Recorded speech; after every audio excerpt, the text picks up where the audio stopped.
questions and answers. Welcome to our May 5th live car shopping strategies. My name is Deshone. I'm known as Deshone the Auto Advisor.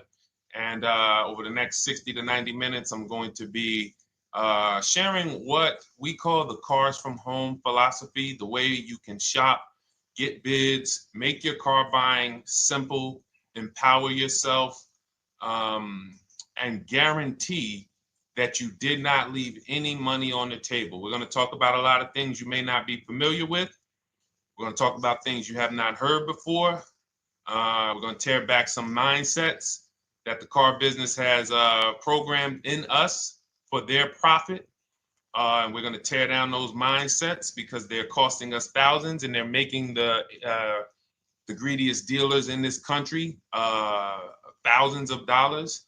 And we're going to get rid of that. So this show is sponsored by my new digital book. It's called Cars from Home, 7 Steps to Saving Time, Money, and Avoiding Dealerships.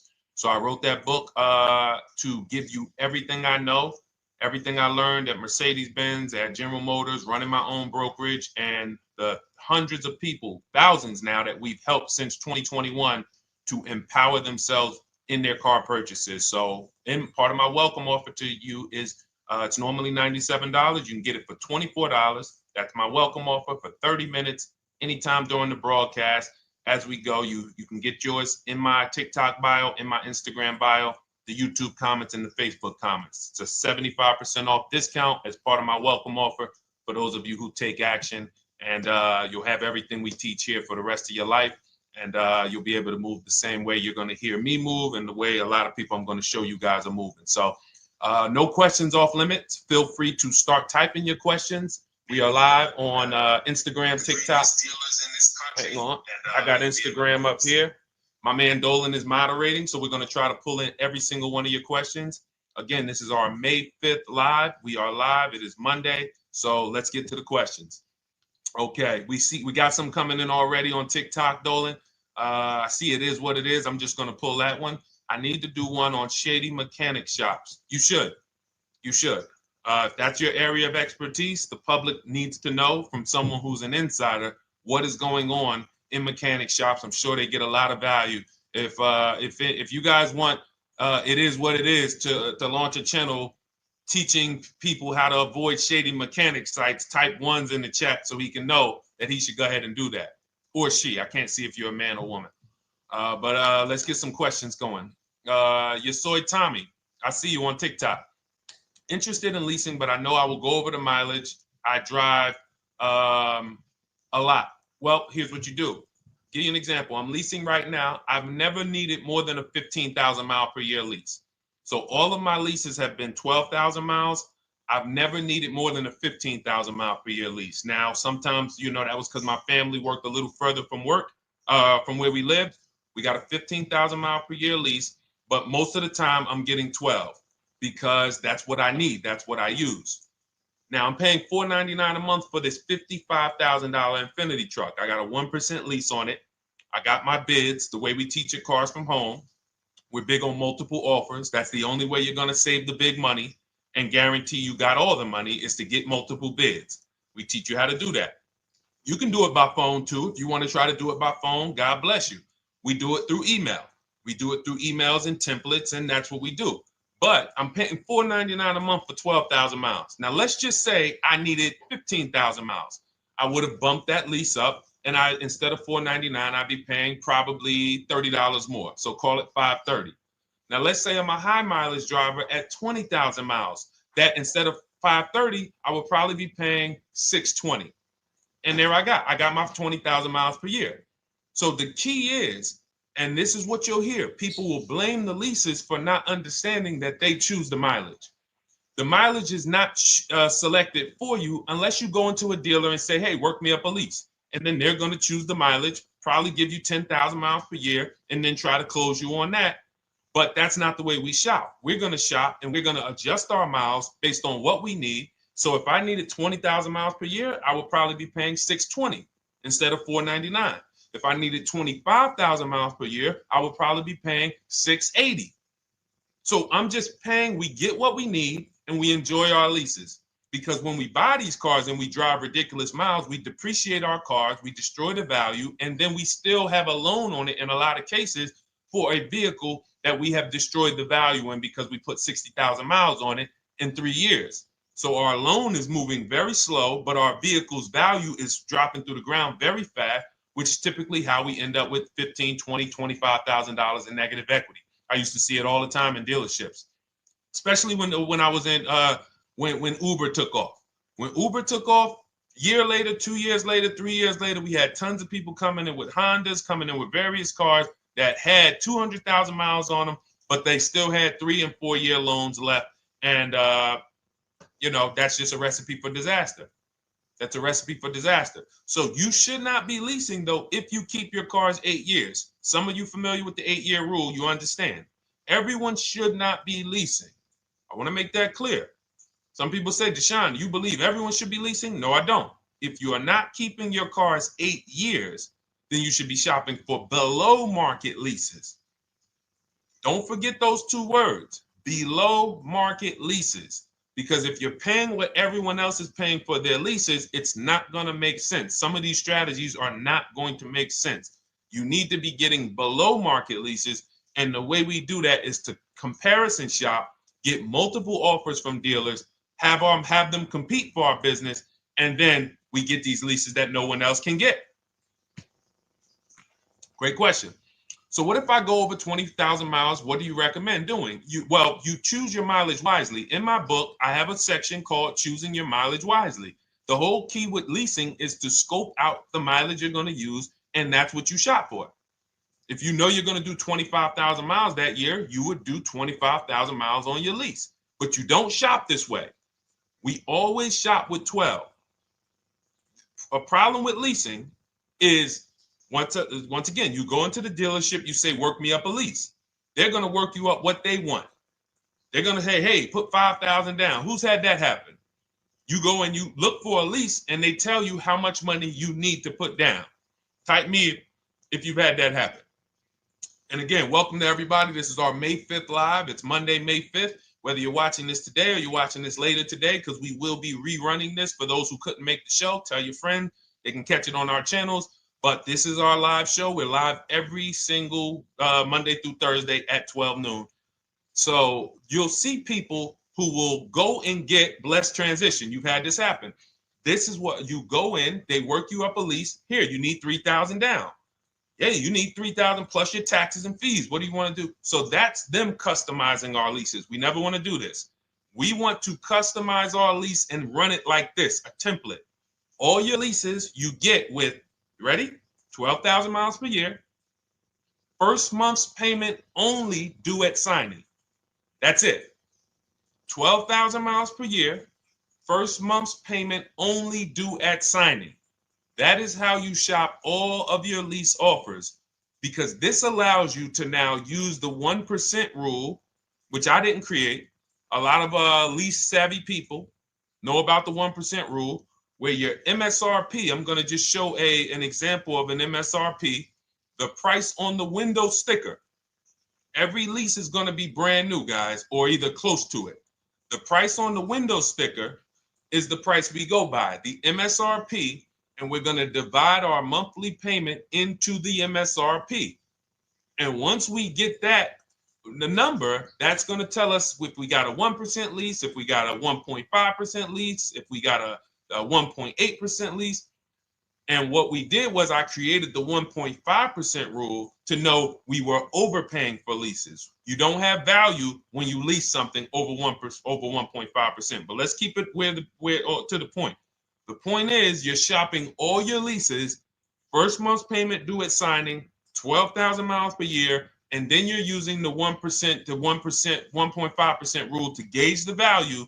Once you find your best offer, that's when you go and you say, can you please adjust the mileage down to 10,000 because that's all I need, or up to 15,000 or 18,000.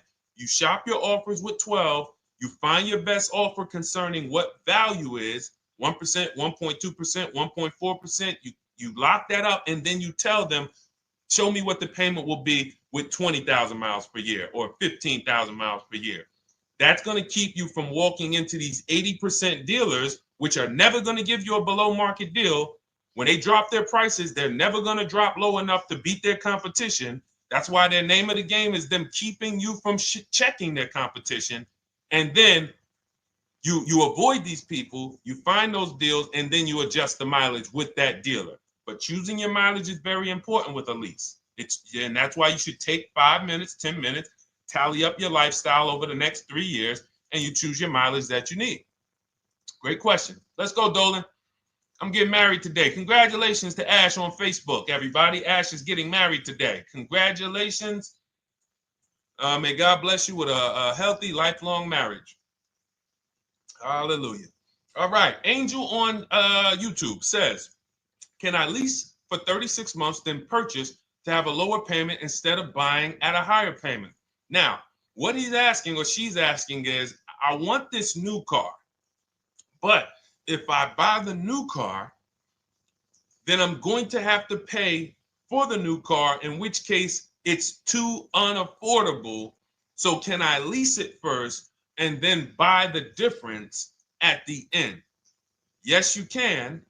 Let's talk about why that's not that financially wise. There are signals, guys, that tell us we are looking at vehicles that are too expensive for us. Signals. Would anyone on here take a 50-year mortgage? Anybody? Anybody? We got some smart people on here. Anybody volunteering for the 50-year mortgage, ladies and gentlemen? Anybody? Come on, somebody.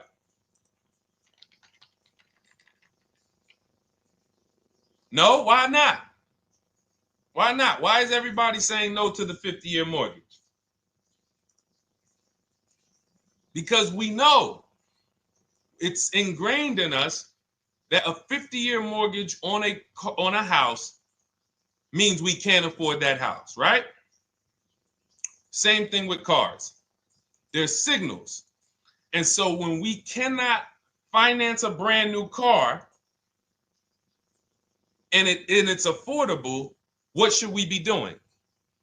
We should be going to get a pre-owned car. That's what we should be doing. So some of you have the luxury where you could afford both a new version of the car you want, and you can afford a pre-owned version, of course. So you might say, Deshone, I could afford both. I want this car, but I could afford, which one should I get, new or pre-owned? Thank you to the new gifter, Jeffrey Jones. Welcome. The Black King. Thank you so much. Gifter badges. Appreciate everyone who supports this broadcast. Thank you so much. You helped me to keep this information going. So what you're saying is, I could afford both. Which one should I get? In that case, it's a matter of your values. Do you want a brand new car? You want to treat yourself? You only get it every 10 years. So it's like, hey, I only get a new car every 10 years. I'm going to treat myself to a brand new one. Curtis Thomas, thank you for sharing. Or you might say, you know what? I want to go to value play. Even though I could afford a new one, I want to knock 20, 30, 40% off the price, and I want to get me a pre-owned version. So that's the people who could afford both. Some of you, you're like Angel, who like, I want this car, but I can't afford it new. In which case you go pre-owned, because you don't want to lease a car 3 years, even if you get a below market lease deal, great lease payment, turn around and buy the difference, because you're typically going to need a 5 or 6 year loan for the difference. Once you get that 5 or 6 year loan, you add that to your 3 years that you leased the car, and you got 8 to 9 years of payments on the exact same car. 8 to 9 years of payments on the same car. This does not make financial sense to pay that long on a car. This is, you can't reach the reward stage where the car is paid off and you're putting money to the side for maintenance and repairs. You know, you got a paid off car, because the goal with purchasing is to get to that long-term ownership where the car is paid off. I don't owe anything on it.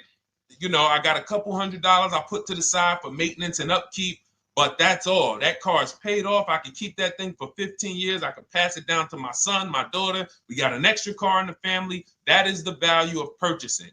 So if you have a payment for 8 years on a car, you don't get to that stage. So that's why before I would ever recommend someone lease and then purchase the balance, I would recommend someone purchase a quality pre-owned car and get it at a below market price. Okay, does that make sense? Okay, everything that we're talking about, guys, is in my new digital book. It's called Cars from Home, 7 Steps to Saving Time, Money, and Avoiding Dealerships. Has everything we teach, because the name of the game is learning how to structure your deals. When should I lease?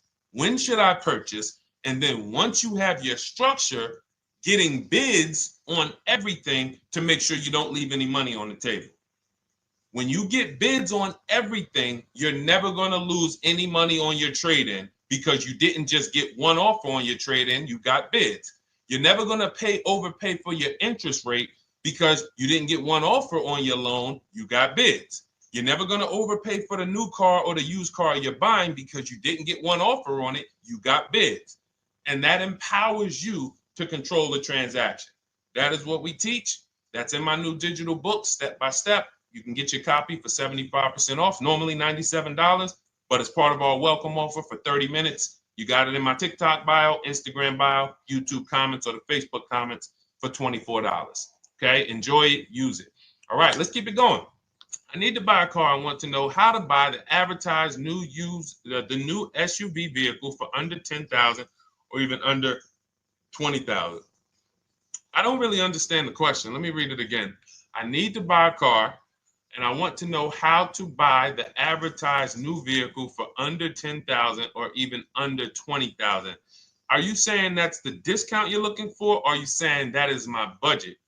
Please let me know. I don't quite understand. Go ahead to the next one, Dolan.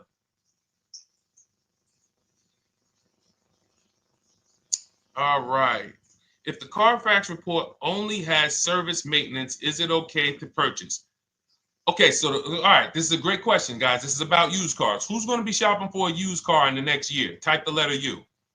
Type the letter U if you're going to be shopping for a used car in the next year. And for those who just joined, this is our Monday, May 5th, live car shopping strategies. So we are live every Monday through Thursday at 12.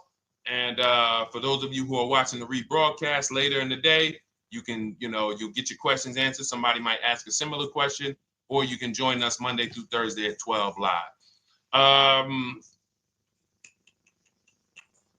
Yes, so we got a lot of people who are going to be shopping for a used car. We got Buffy on Instagram, Fran Bar. Who else? A lot of people not buying? Okay. Instagram, the only people buying used cars? Okay, well, let's talk to you guys. Listen, so here's when you're looking at a used car, what you're focused on is first the service record. First the title history. What is the title history? That means, is it a salvage car? Is it a frame damage car? Is it a now, well, let's start first. Where do we find these cars? Let's start there. We're not going to lots. We're not stumbling onto people's lots. That's what they want. We do not want to go through our neighborhoods looking for used cars. Anybody who does not have a used car on a website, they're trying to take advantage of you, because that is unadvertised, that they don't want to be where the competition is. That is not the way we're going to move. And for years, it was like that. You drive past a dealership on the weekend, you see hey, oh, look, they got this nice yellow car, a nice big red car outside, and you just pull right in. That's 2005 stuff.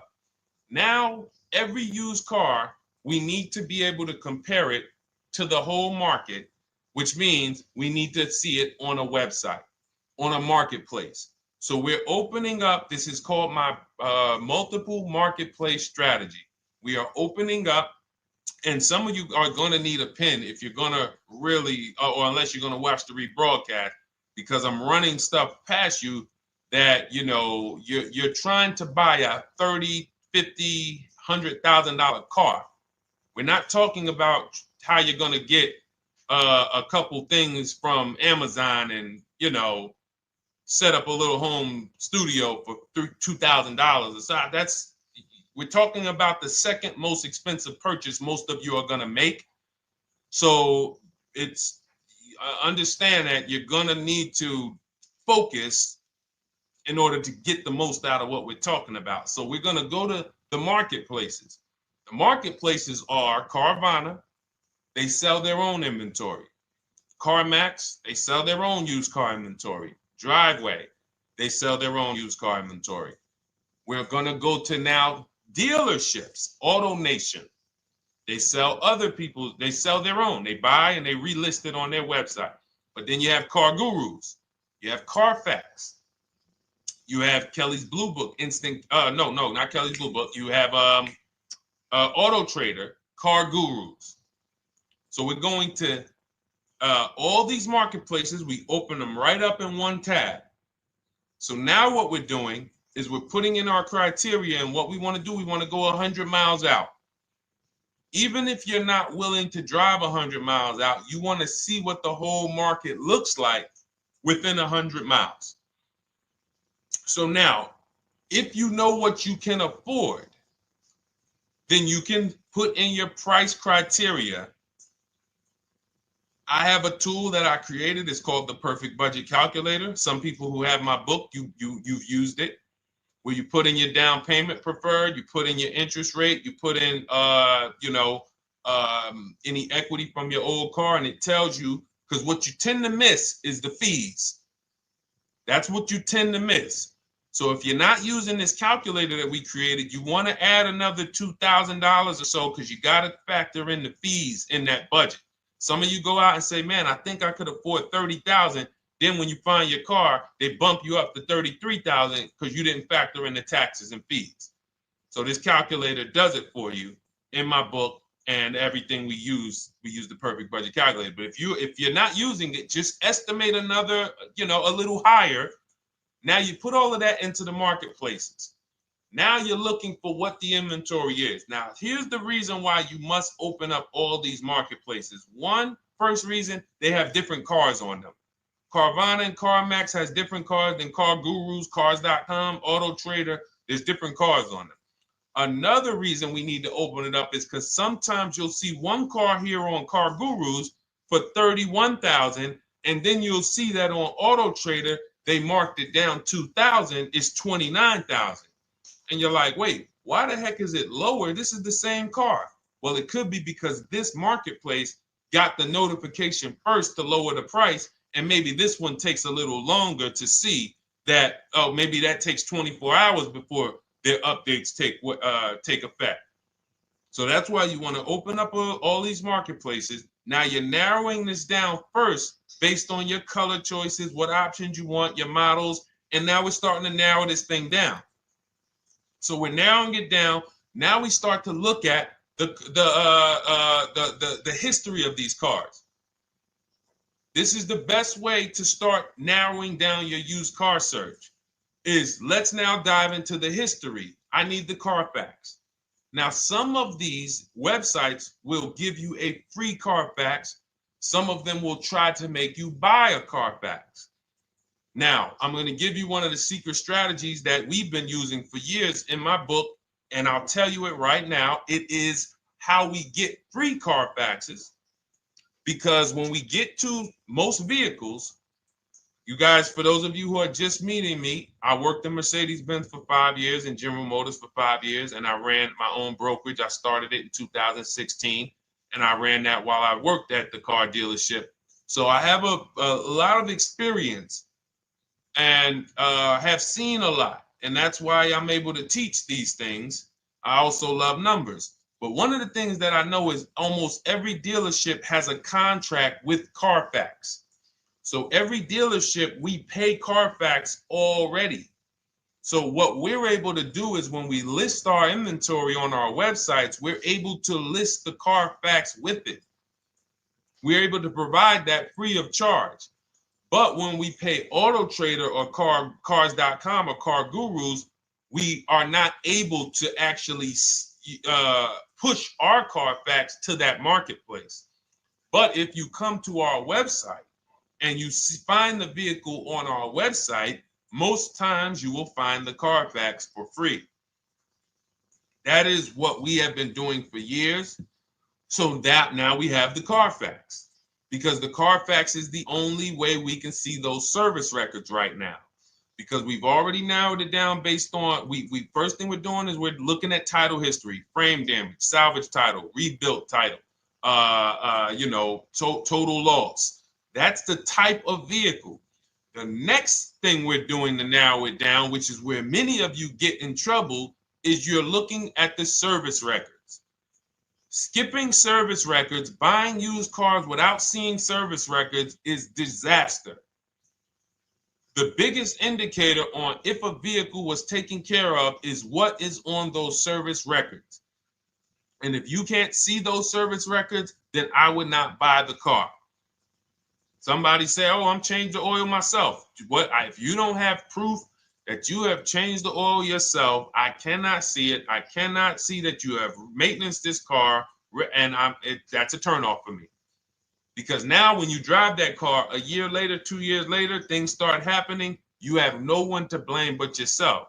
Now the regret kicks in. Man, I knew I shouldn't have got this. But chances are, if you find a quality vehicle and you see service records on that previous owner's report, that's going to lead to a quality experience. Okay, so that's pretty much how the initial part of our multiple marketplace strategy. As you can see, we have this to a science. Nothing that we're doing is by chance. Nothing we're doing is on a whim. That is it. But let's go to some more questions. And I think the biggest thing I want everyone to understand so far is that we don't wing anything in this process. There's nothing, everything that I'm teaching you is going to be out of our systems. Now, some of you have different learning styles. So let's address this. Again, welcome to our May 5th, Monday, May 5th live. We're live Monday through Thursdays at 12 noon. And we rebroadcast this for those who couldn't make it. You can share this with your family. Tell them, hey, visit Deshone the Auto Advisor's channel. He did a great show earlier. He answered some questions that everyone had. You can watch the broadcast all through the rest of the day. Now, but we're live every week, but we're live right now. So now the biggest, some of your learning style is different. What we teach is we have the ultimate do-it-yourself guide. This book is rated 5 stars. Thank you to everyone who's rated it on Goodreads. Just pull it up right here. For those of you who are actually on Instagram or YouTube, TikTok, you won't be able to see this right now. But the book is rated 5 stars. We appreciate you.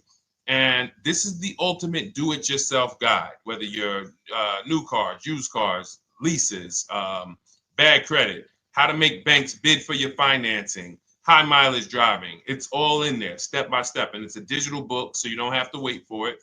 As soon as you get and hopefully you get there before the 30 minutes, so you get your copy for the $24 instead of the $97. That's our welcome offer. But that's your do-it-yourself guide. Some of you, you're a do-it-with-you person, and that's Shop with Deshone. You like videos instead of reading. You want coaching. You want support. You want a community. We have 1,600 people in our Facebook group. That's our Shop with Deshone. We've had 2,200, almost 2,300 people come before you.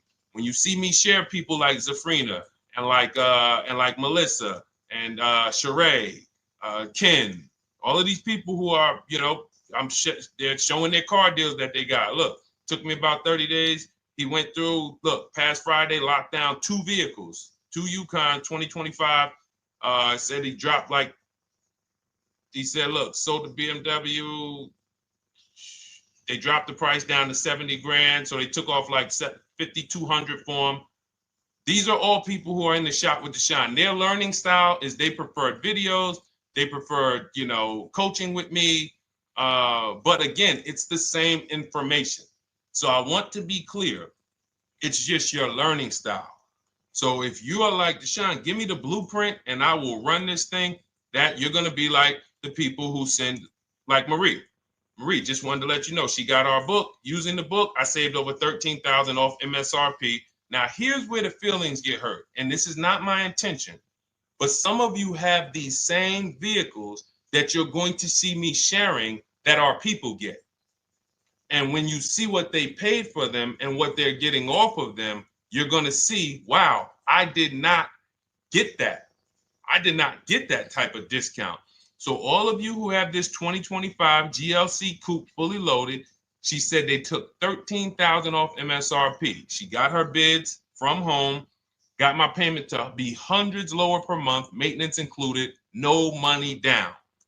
We are masters at no money down deals. You should not be putting money into these cars unless you intend to keep them for 10 years and you got a great price already. You got a huge discount already. You should not be putting money into these cars. I have never done more than $1,500 out of my pocket for any lease. And when my car that I bought, I put money down on that because I bought it to keep it. But everything else, we are shopping with no money down. So you're going to see that a lot. So again, depending on your learning style, you can head to my bios and to the comment sections, open the Cars from Home Toolkit, Shop with Deshone might be right for you. I don't care how you get the information as long as you are saving the money. I don't care. If you could do it with a $24 book, do it with the book.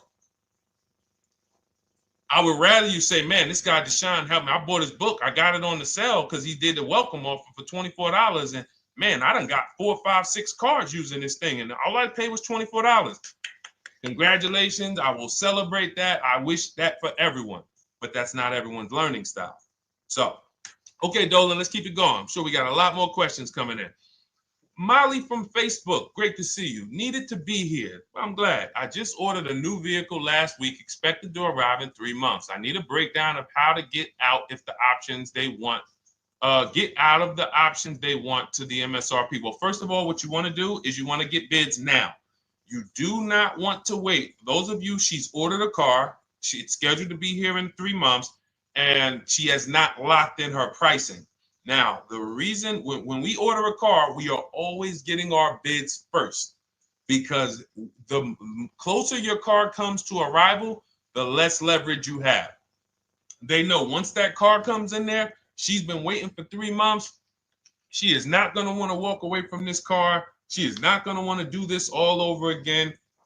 And they're going to probably take a shot and say, or if you look for a discount at that point, you probably are going to be like, no, I'm sorry, we can't give it to you. So what we're going to do is we have to now send that request out. Now, there's 2 ways for you guys to do this, whether you're leasing or purchasing new cars.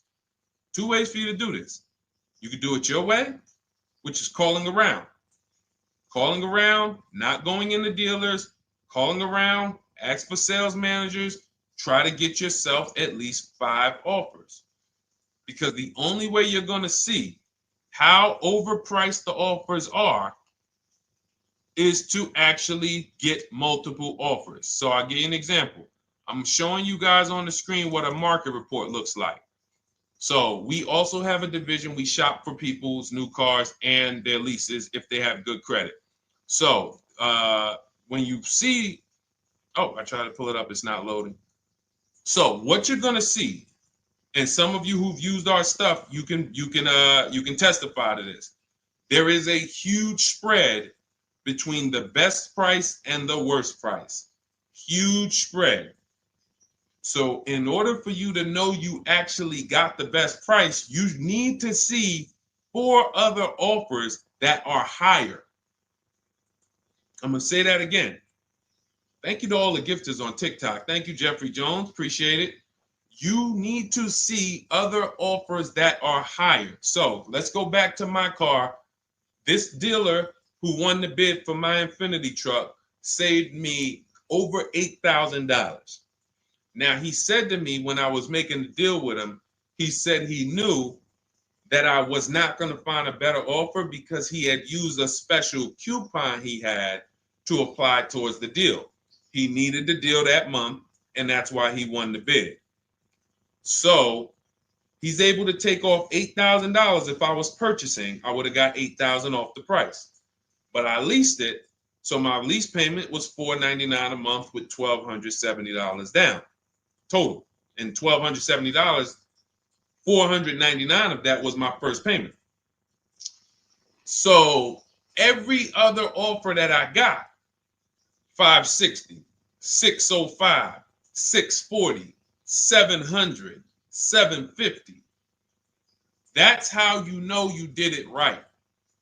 If you don't have a bunch of the 80%, we call them. This is the 80%. Some of you have heard me say we don't negotiate with dealers with fake fees. It's a losing battle because even when they take off all the fees, they're still super high. I'm going back and forth by email. So if you're using what we teach, you're taking minutes out of your day. You're going back and forth with email. We close deals in 60 to 90 minutes. I'm not inviting anyone to car college. 60 to 90 minutes of emails back and forth. Next thing you know, we're closing a deal.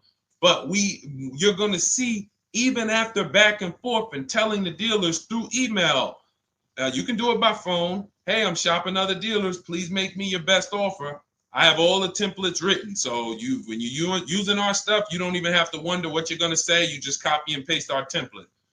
But even after that, you're going to see, wait, these people are still giving me super high prices, even though I told them I'm shopping, even though I told them I'm serious, I could buy the car right now, even though I gave them every single thing I need to give them to get an offer, they're still $150 a month higher than my best offer. That's going to prove to you that they are the 80%. They are not coming down.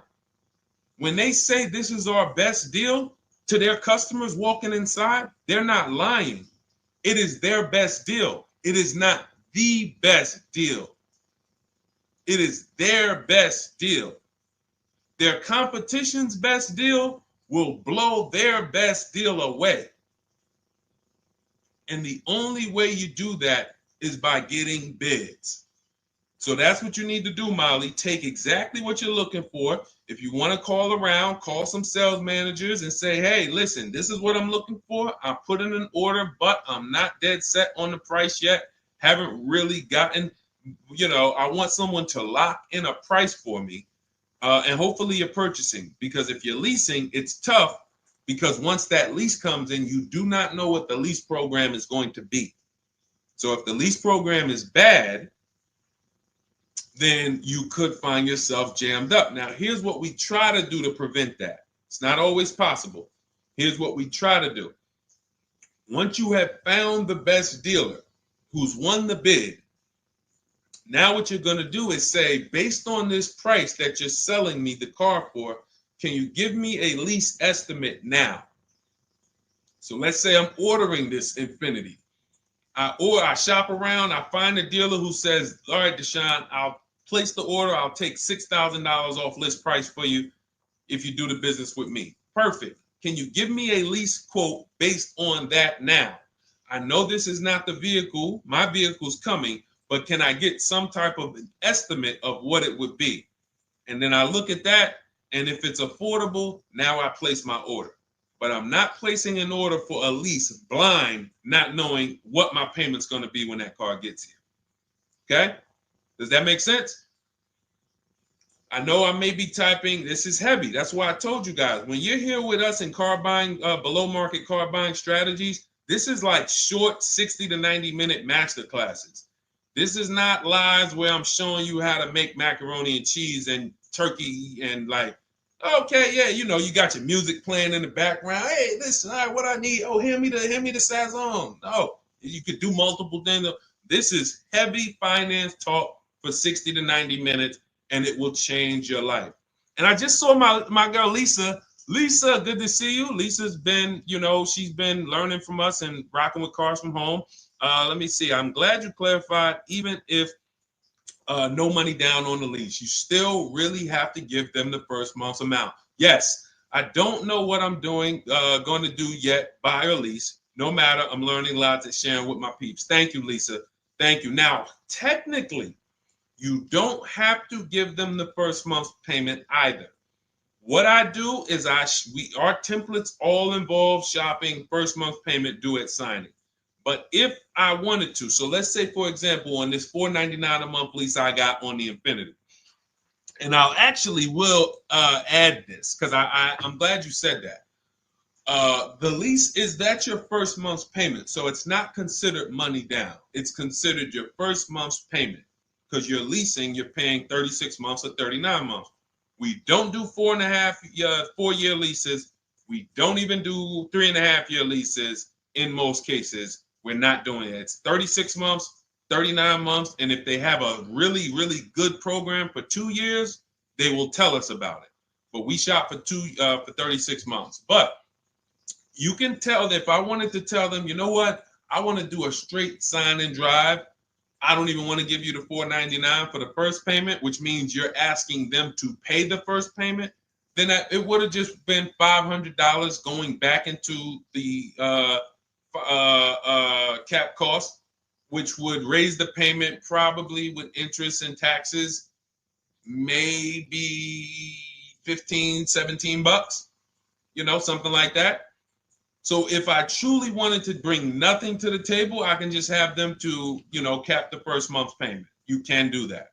You can do that. So you can ask any questions. I know you're in our Facebook group, and so you let us know. But the 8-year rule is your basis for leasing versus buying. The 8-year rule, when you guys open up my book, you'll hear me talk about this. I'm going to make a whole lot more videos about the 8-year rule because it is the parameters for how to know whether to lease or buy. It takes into account how drastic cars depreciate. They lose value like crazy. All the losses are in the first 5 to 7 years, and you don't win until you've kept the car at least 8 years, compared to someone who's getting a below market lease. So let's take an example. You look at somebody like, look, Brian. Brian got my book. Just finalized my first ever lease using your system. 2025 HRV Sport all-wheel drive, $30,000, $505 MSRP. So this is a $31,000 vehicle almost, and he got it for $395 a month, which is a 1.2% lease, no money down. Now, his initial quote from this dealer was $434. This is the winning dealer. But in my book and in our systems, we have a counter offer calculator where we put all the offers we get into the calculator, and then it calculates the best offer and it tells us what to counter. So his initial quote was $434. He countered with the calculator and ended up closing his deal at $395. So these are the people that, for all of you who you're like, wow, are there any cars out there with a $300 payment anymore? Well, if you're buying a car, you are buying it at a $300 payment. You could only spend, who knows, every $5,000 on a vehicle is about how much per month? Every $5,000. When you're looking at a car, every $5,000 on a 5-year loan, which is what you should be defaulting to, is about how much per month. Thank you, Nikki. Nikki got a #1 gifter badge. And I don't really know what all of that stuff means, but I definitely appreciate it. The Black King, thank you so much. I just know it means you guys support the show. So I appreciate it. So who knows? Every Nucci Graham is and I wanna Nucci Graham will address you next, because as soon as you get your book, on the thank you page it says, "Thank you for your purchase. Click below to open your book." So we'll address that shortly. But okay, thank you, Lisa. Yes, every $5,000, and Nikki, $100. So this keeps you in the safe zone. When you are looking for how much loan I'm going to take, you are looking and saying, every $5,000 is going to cost me roughly $100 per month. So if I want to spend $400, then my loan needs to be about $20,000, which means I'm looking at this car. If I'm going to buy it for $23,000 plus fees, and I want to be at $400, I'm going to have to come up with some more money down, because I need to get my payment here. I need a $20,000 loan. I'm not going to go in looking at a $20,000 car and thinking, man, can they get me to $250 a month on this? No money down, because the math doesn't make sense. Because the only way they can get you to that is to put you in a 7 or 8 or 9 year loan, which is a horrible deal. And they've done it to a lot of people, because you go in and you just say, get me to this monthly payment. And they're like, well, you didn't say how long. You come in later, hey, man, my loan is, I remember, man, a guy called me, and this is, unfortunately, people are not trained to look at how long their loan is. Early in my career, I think I was still with General Motors, and a guy came in and he had some vehicle, And he was like, you know, D, could you look at this, man, and tell me, because I don't, you know, I'm trying to get out this thing, man. They telling me I can't get out of it now. That's a recipe. You bury yourself when you make these types of moves. They're saying I can't get out. I looked at his contract. It was a 96-month loan. 96-month loan. So he's in a 96-month loan at a high payment. He's going nowhere. And what it came from is him going in and saying, hey, get me to this payment. My payment's affordable, but how long is the payment? That determines what you're paying for the car. So when we say, yo, are there $300 payments out there? I'm showing you. Leasing, there's cars you can drive 30,000 miles, $30,000 cars, beautiful vehicles, payments in the threes when you're shopping and getting bids, and you're finding vehicles with great lease deals. At the same time, on a pre-owned car, that's only going to get you under 20 grand, between 15 and 20 grand. So it's about getting the most for your money. And getting the most for your money, you must take into account the 8-year rule. If I'm not keeping a car 8 years, I should be shopping for a below market lease. I'm not tying up any of my money in this car because I'm not keeping it long enough to have all of that money benefit me. Does that make sense? Type ones if that makes sense. Type dollar signs if that makes sense, because this is about money. If I'm not keeping the car 8 years, then all the money I'm going to tie up in the car to pay for it, to pay off the loan, to do the maintenance, to change the tires, to change the brakes, to change the oil, to change the brake fluid, the transmission, all of the money I'm putting in that car, just normal maintenance. I didn't say anything broke. Normal maintenance over 7 years. I'm not going to keep the car long enough to have that make sense. Whereas had I leased, I'm just below market leases. I'm just literally paying cents on the dollar, changing my oil. Most of the times I'm out the car before I need brakes, unless some of you are driving 15,000 mile a year leases, and then sometimes you will replace the brake, but it still does not compare to the cost of purchasing. And, you know, throughout the show, I'm going to show a lot more lease deals and a lot more discounts. But the reason why I show you guys the lease deals is because the money doesn't lie. Unless you're just hell bent on paying more, the money does not lie. You can't compare when I was, you know, I'm driving $40,000 cars. My payments have a 3 in front of them. And my friends are driving $20,000 cars and their payments have a 3 in front of them. And those cars are used, need maintenance, you know, warranties done ran out after 4 years. I'm over here driving brand new cars, problem free, and they're paying the same amount or more than me, and they're driving inferior products. And then once they really get tired of the car, they go ahead and they trade it in and they start the process all over again. It's just it's bad financial advice that the car business never trained on, and they just love for people to be ignorant. But we're not going to be ignorant here. All right, Dolan, let's keep it going. By the way, all of you who just joined, this is our Monday, May 5th live. We are live every Monday through Thursday at noon. So for those of you who may be watching the rebroadcast, we rebroadcast the show all through the day. So for those who missed the show, you can either, you know, or some of you want to tell your friends, oh, hey, you're shopping for a car, go watch this show. And we'll rebroadcast this show all through the day. And we rebroadcast all the episodes through the weekend. So for those of you who didn't have time, you're like, man, I want to catch up on all the shows, all the questions that were asked.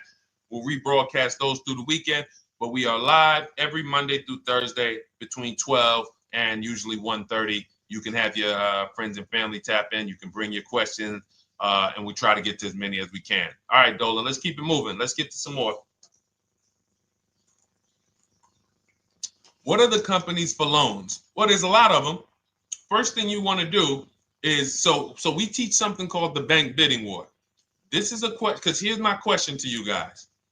Where do you get your car loans from? Here's my question to you. And I'm going to tell you how we should change the answer, because I know what some of your answers are going to be. Where do you get your car loan from? Some of you are going to say my bank. Some of you are going to say the credit union. Some of you are going to say the dealership. But all of those are not the answers we want to go with anymore. Here's the answer. You got it, Nikki. I love Nikki. Whoever gives me the best rate. That is going to be the answer moving forward. If you're using what we're teaching, that's your answer. Whoever gives me the best rate. What, in other words, whoever wins the bid. So what we're doing is we are not just going to our credit union and having them run our credit, give us a rate, and now we going out and we're shopping with a check in hand and we're shopping with our back against the wall because the bank says, well, hey, you know, your pre-approval expires May 17th, so you hurry up and find a car or you're going to have to come back and run your credit again. Now we're over here and our bank is putting our back against the wall. That's ridiculous. So what we do is we use what you should do is you should look at the average interest rate. If you have average credit, look at the average interest rate, and then you use that to budget. Again, I have a calculator that we invented. It's a proprietary calculator. You can't find it on Google. It's in my book. It's in our course, Shop with Deshone, in our checklist, our video checklist. This is stuff that, again, we don't, if you notice stuff that I teach, it's not anywhere. Deshone, why can't I find an 8-year rule on YouTube? It's because it's Cars from Home. We created it. I can't find the 1.5% rule. No one else teaches that because it's our intellectual property. We created it. I don't mind people saying it, but they need to understand we didn't find this stuff. We created the stuff. So calculators, we invented them. So this calculator you take this interest rate, but even if you want to use a standard payment estimator calculator, you can take just what I said. Remember, add a little bit more for the fees, because that's what you're not taking into account. The fees, the taxes, and that's where we get in trouble. My calculator, our perfect budget calculator, does that for you. So now you want to look at the average interest rate. Type in average rates for cars. Use that for your budget, just so you can know about how much car I can go and get. So between what I told you about the 5,000 being $100 a month, and that last part about, adding a little bit more and using the average interest rate, you should have a good gauge on a range of car to go and shop for. Now, once you now shop your market, whether you're shopping new or whether you're shopping pre-owned, once you find no one's touched your credit till now. No one has touched your credit with a hard pull, especially not. We do not, in order for this to work, like what Nikki is saying, where you're only giving your business to the bank or credit union that gives you the lowest APR. In order for this to work and for you to be able to shop freely, no pressure, you need to make sure you don't let anyone run your credit with a hard pull before you find your best deal on a car. Soft credit pulls, estimates of budgeting, the way I just said. Now, you go out, you find your car, whether it takes you a week or a month or 3 months. Bang, I found my car now. You lock the car up, put it under contract, you leave your deposit. You never, ever. How soon when you get a car does the dealership want you to take it? I like asking questions like this because we can prove how predictable most of the car business is. How soon after you purchase a car does the dealership want you to take it? Thank you, Janae. Immediately. Now, the reason for that is, there's various reasons. There's various reasons. Right then and there, Molly, yes. But what I want you guys to focus on is what you lose by taking it right then and there. You lose the ability to shop the interest rates. And shopping the interest rates is very important because you'll always wonder, could I have gotten a better rate? So what you do is you lock the car up, you let them know, hey, I'm going to go home, just give me my, let me get my paperwork so I know exactly how much I need to tell my bank. And here's the key, if you guys can beat what my bank or credit union gets says, then I'll give you the loan. See, some people think that I teach don't let the dealerships compete. I never teach that. What I teach is don't let the dealerships be your first offer ever. They are always your last offer, and they're competing against other offers that you got. So now you're going home, your car is waiting, you're going to see what your bank, your credit union can do, and then you go online. You can go right online. Auto loans online, auto financing online. Let all of these banks and credit unions access your credit now with the hard pull, because there is an article that Experian did, and you can find it on almost any credit bureau, wrote an article on rate shopping. They allow you to have multiple lenders compete for your business within a small period of time. They say the window is 14 to 45 days. So if the window is 14 to 45 days, how quick do y'all think I want you to do it? If the window says, because that's a big window, as long as you shop within that window, at the end, those multiple inquiries will have the same weight on your score as one inquiry, because it looks as if you were shopping and you were doing your due diligence. Thank you, Greg, Sheila, with these gifter badges. I don't know. It's like a nice. I appreciate it, Glendale. Thank you. So with these, when these banks are competing, what you're trying to do is say, everyone here on my end, we call this the bank bidding war. This is round two. Round two is you are bringing your car home. I'm sorry, you are at home. You're going online. You're calling your bank. You're calling your credit union. If you have one, you're going online. This will take you literally one day, not even. This maybe take you an hour. Because if they say that the window to shop is between 14 and 45 days, I want you to do it in 24 hours. We want all the competition in 24 hours. Because that guarantees we are way within the window. They're going to look and see, wow, this person bought a car. They had multiple lenders competing in a small period of time. They're not out here just letting people run their credit over, every week. Some new banks running their credit. So now you call the dealership afterwards. You say, hey, the best offer I got was from such and such credit union or such and such bank. If you guys can beat it, I'll give you the business. You allow the dealer to now shop you to their banks. In which case, they're going to call you and say, hey, good news, we got you a better rate. Or, hey, good news, we couldn't beat the rate, but we can match it. In which case, they save you the time, they save you the paperwork. Or they're going to say, hey, listen, that's a great rate you got. We can't beat that. None of my banks can beat it. And in which case, we guarantee all around we got the best rate, which is the goal we're looking for. As Nikki said, I'm only giving my business to who gave me the best rate. That is the bank bidding war.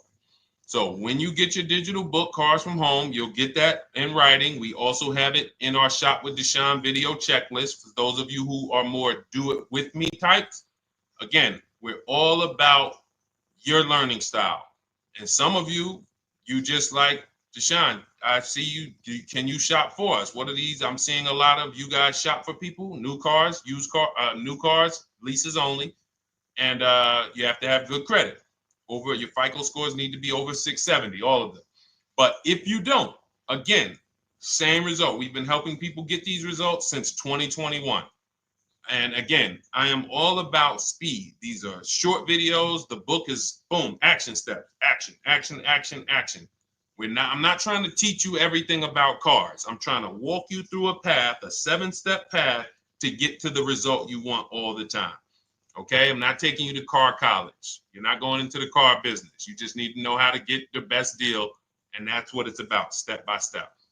Okay, but for those of you who are just coming on, this whole show is sponsored by my new digital book. It's called Cars from Home, 7 Steps to Saving Time, Money, and Avoiding Dealerships. It's a digital book.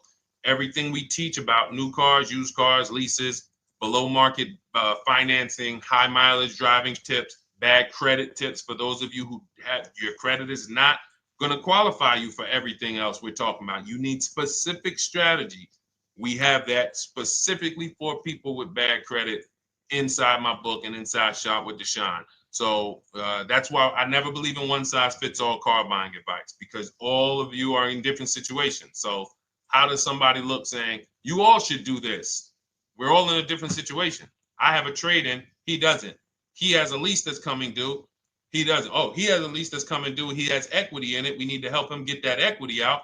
He has a lease, it has an equity, but it has a third-party restriction. We can't talk to people the same.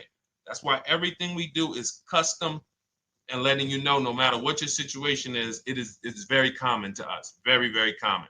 So, all right, let's keep it going. We got some more time, Dolan. Pull them up. More questions. All right, yeah, I see we got a couple more coming in on TikTok. How do I get the book?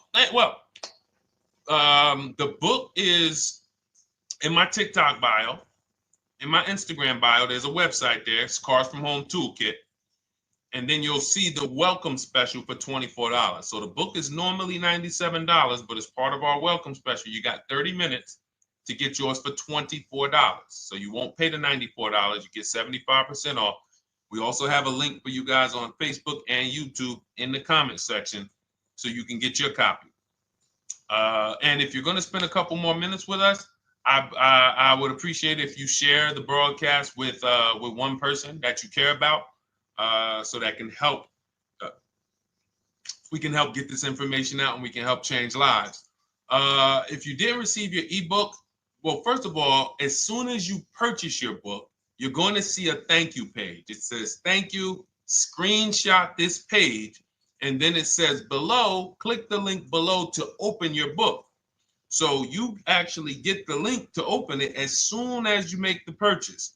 And then I say I also emailed you a copy. So sometimes people type their email in, one letter's wrong. Obviously, we can't send a book to an incorrect email, which is why I have my support team's email right on there, so that if you don't see that book within 5 to 10 minutes, you email my support team, hey, I didn't get the book. They'll get you the book right away. So as you can see, I want you to, Dolan, can you put up, do we have anywhere with, we can put up the support team's email for this person, and just send an email to support. There you go. Thank you so much. Support at Deshone the Auto Advisor. Thank you, Dolan. Best moderator in the world. All right, so shoot them an email. Just let them know. Give them your first and last name, and they'll check the record, make sure that we have a purchase from you, and they'll send you your book right away, so you can dig right into it. Okay? All right, let's keep it. We work with clients all around the country. What I'll start doing, I wanted to bring some on here today, but I can't load them up. The system is showing an error. So I got a lot of people. I always bring tests. I always like to show results. So, you know, I'm a results person. So you'll see a lot of people that I share. Brian, who has our book, and, you know, his lease, Marie with her $13,000 off.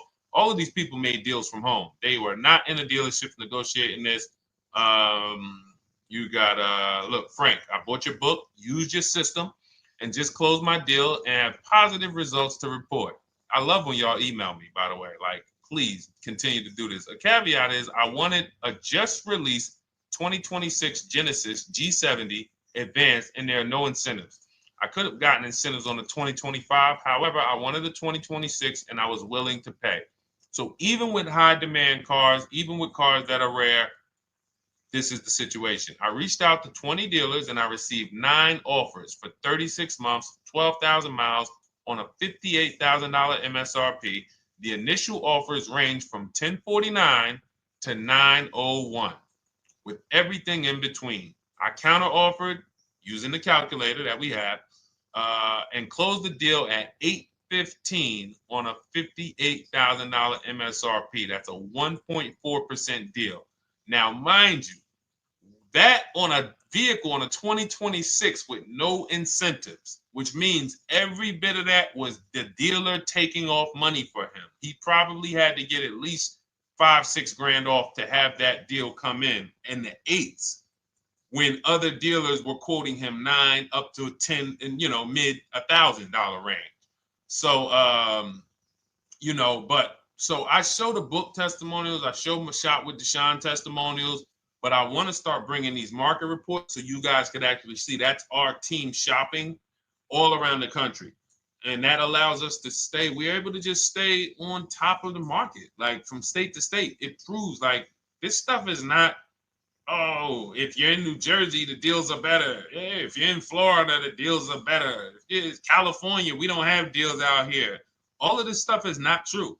And thank God we have people using the Cars from Home systems, be it by book or be it by our video checklist, or be it us shopping for people all around the country where we can tell you beyond a shadow of a doubt. I can show you market reports from Texas, from Oklahoma, from South Dakota. We did a deal for a Mazda, a South Dakota deal, Nebraska, California, Florida, Georgia. We're shopping for people all around the country. And there's great deals everywhere in the country when you know how to make dealers bid.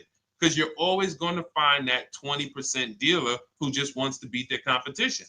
They're the best in the region. And you got to go out to find them. You got to have a system to find them. Because most of the dealers are not them. Most of the dealers are the 80%. That's just the way it works. It's a numbers game. And the 80% are very expensive. And when you walk into the 80%, they'll go down. You're like, oh man, all right, can you take off? Can you get me down? Like, yeah, man, you're like $150 a month higher than where I could be, my max. And they go back and forth. You're like, man, I could take off $50 a month. Ah, man, that's the best you could do. And then next thing you know, you get down to 100. Yeah, all right, we'll take off $100 a month. And you're like, all right, I guess I'll take that. You don't realize that a 20% dealer, not only were they nowhere near your max budget, they were $100 less than your max. You're talking to the 80%. The 80%, when they come down, they're still here. The 20% are here. So you're over here with an 80% dealer walking into these dealers. 8 out of 10 dealers over here are 80% dealers. So y'all talking them down like this, and y'all thinking we winning. Oh, I talked them down to this. Meanwhile, the 20% dealers are here. 20% dealers will launch a bid. We gotta cut. Oh man, if this thing wasn't broken, tomorrow's show, I'm gonna bring on a lot more market reports. We got dealers who come right out. We getting offers 700, 790, 820. Dealer come right out 650. Boom, blow everybody away. Like, oh, let's go. We got a winner. Looks like we got a winner here. That's it. And then it becomes fun. As you can see, this is fun for us. When you change the way we shop, you shop and you start to you're going to be the prize. You're going to be the prize. So anyway, let's keep it moving. For those of you who have gotten your book, I look forward to you using it, empowering yourself, having these same results. For those who didn't know about the book, it is a digital book. You can get your copy for 75% off for 30 minutes in my TikTok bio, my Instagram bio, the YouTube comments, and the Facebook comment. And for those of you who've been on and you still don't quite trust us, you want to get started with maybe some free advice, go grab our cheat sheets. We have our free cheat sheets in my Cars from Home toolkit, totally free. Test us. Look at the cheat sheets, look at the strategies, look at the emails I'm going to send, guiding. Like I don't play around. So if you want to just say, test out, let me hear some free advice, start with our cheat sheets. All right. Yes, I'd actually answered that when I read that comment, Dolan, on TikTok about do we work with clients in New Jersey and New York? Well, yes. When it comes to shopping done for you, if you open the Cars from Home toolkit and you're like, Deshone, I just want to relax at home. You guys go shop the market for me. If you have good credit, FICO scores over 670, and you have and you're shopping for a new car or a lease, you can book a call with us and we can see if we can help you. Book a 10-minute call. It's free. And we can see if we can help you. Is it best to lease a car if you're currently underwater? Ooh, if I was underwater right now, let's just say I have 15,000 negative equity. I made a bad deal during the pandemic. I'm upside down and I'm like, man, I got to get out of this car. But and first of all, I know I should be leasing because now we know the 8-year rule. The 8-year rule says if we're not buying our cars to keep them at least 8 years, we should be shopping for below market leases. We're going to pay a lot less money. Below market leases, not normal leases. Very important. So what I'm going to do is I'm going to actually right now look for an electric vehicle that I could lease because some electric vehicles right now, we're getting under 1%. We're getting 0.88% leases. We're getting 0.79% leases, because if you do your bidding, you're going to see. Now, again, if you want to call around for your multiple offers, you can do that. I'd rather you call around than to do what you've been doing. I'd rather you, with your new cars and your leases, call around before you walk. That's better than what you've been doing. But if you're like, Deshone, I don't want to talk. I don't want to wonder what I'm going to say. I just want to copy and paste. That's the Cars from Home way. Either way, you get your 5 offers, and you're going to see now, my best offer on this $40,000 electric car might be $320 a month. So I'm now driving a $40,000 car. If I didn't have my negative equity, then I would be driving it for $320. But now I got to bring this negative equity over. Now, the reason why you want to look at these electric cars for this is because if you try to bring a bunch of negative equity over, what ends up happening is you're now messing up the loan to value ratios, and the bank won't approve it. So you might go in and look at a $40,000 car, and now you bring this 15 grand of negative equity, and the bank is saying, we're not going to loan $55,000 on a $40,000 car. We're not doing that. So that's when they'll say, some of you may have heard this before, you have to put money down. They'll say, we can't get you approved unless you can put $3,000 down, $5,000 down. You have too much negative equity, and the bank is not going to approve it all. But when you get your bids on some of these electric cars, you're going to get $10,000, $15,000 off. And this is specifically what I would be looking for. I would be looking for the electric vehicle that when I get my bids, I'm saving 15 to 18 to 20 grand off. And if you guys don't think that's possible, you haven't been here for long. You know, this is Milligan. She bought her Mercedes EQE last year. She literally, MSRP of her car was $79,245. She got almost $30,000 off the vehicle. Almost $30,000 off the vehicle. $51,359 is her price. $79,000 vehicle. She got it after rebates, after discounts, after everything. $51,359.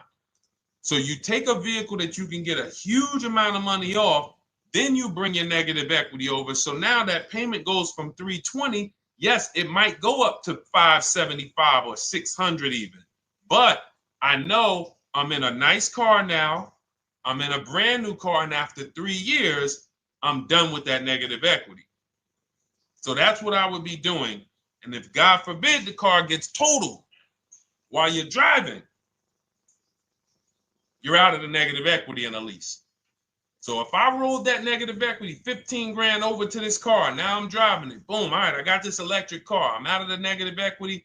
I got a good value. I'm in a $40,000 car. My payment is affordable.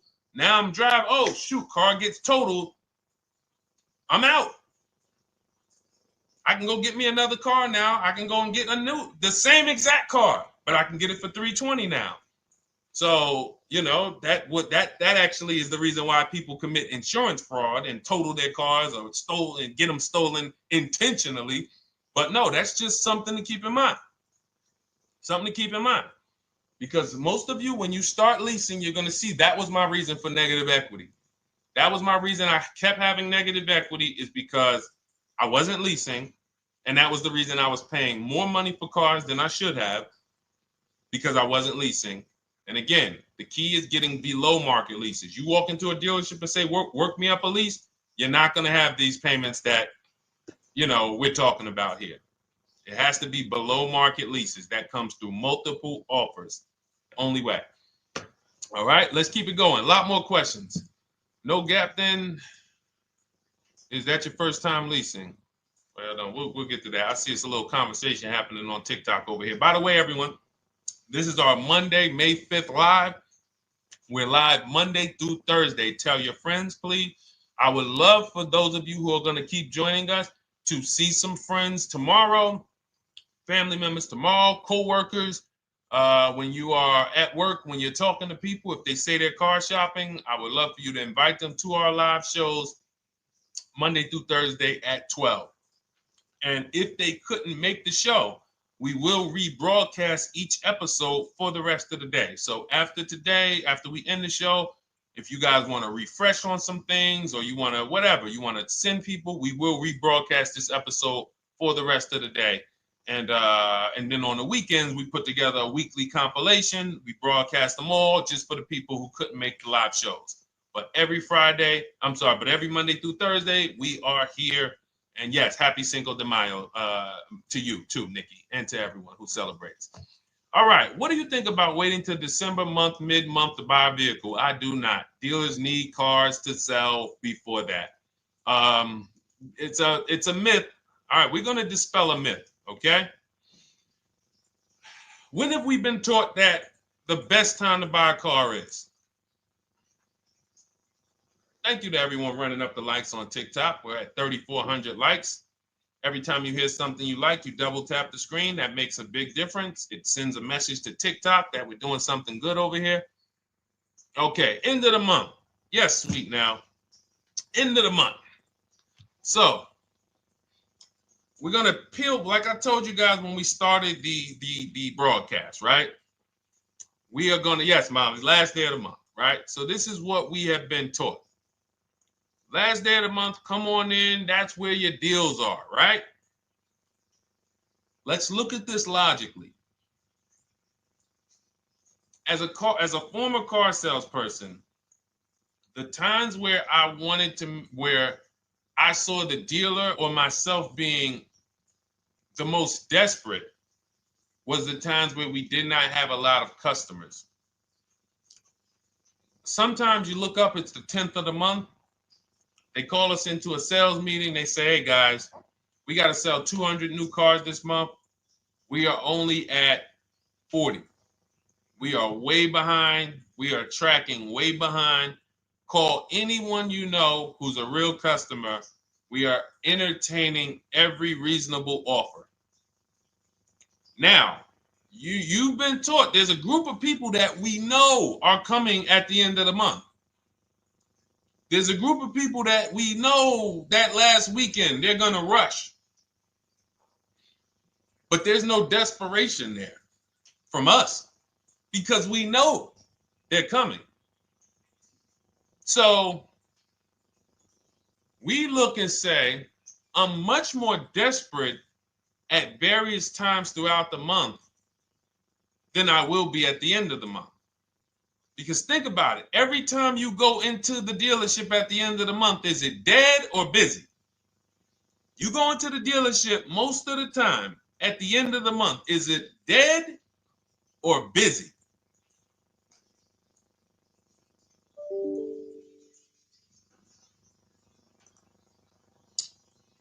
Thank you. It's a zoo.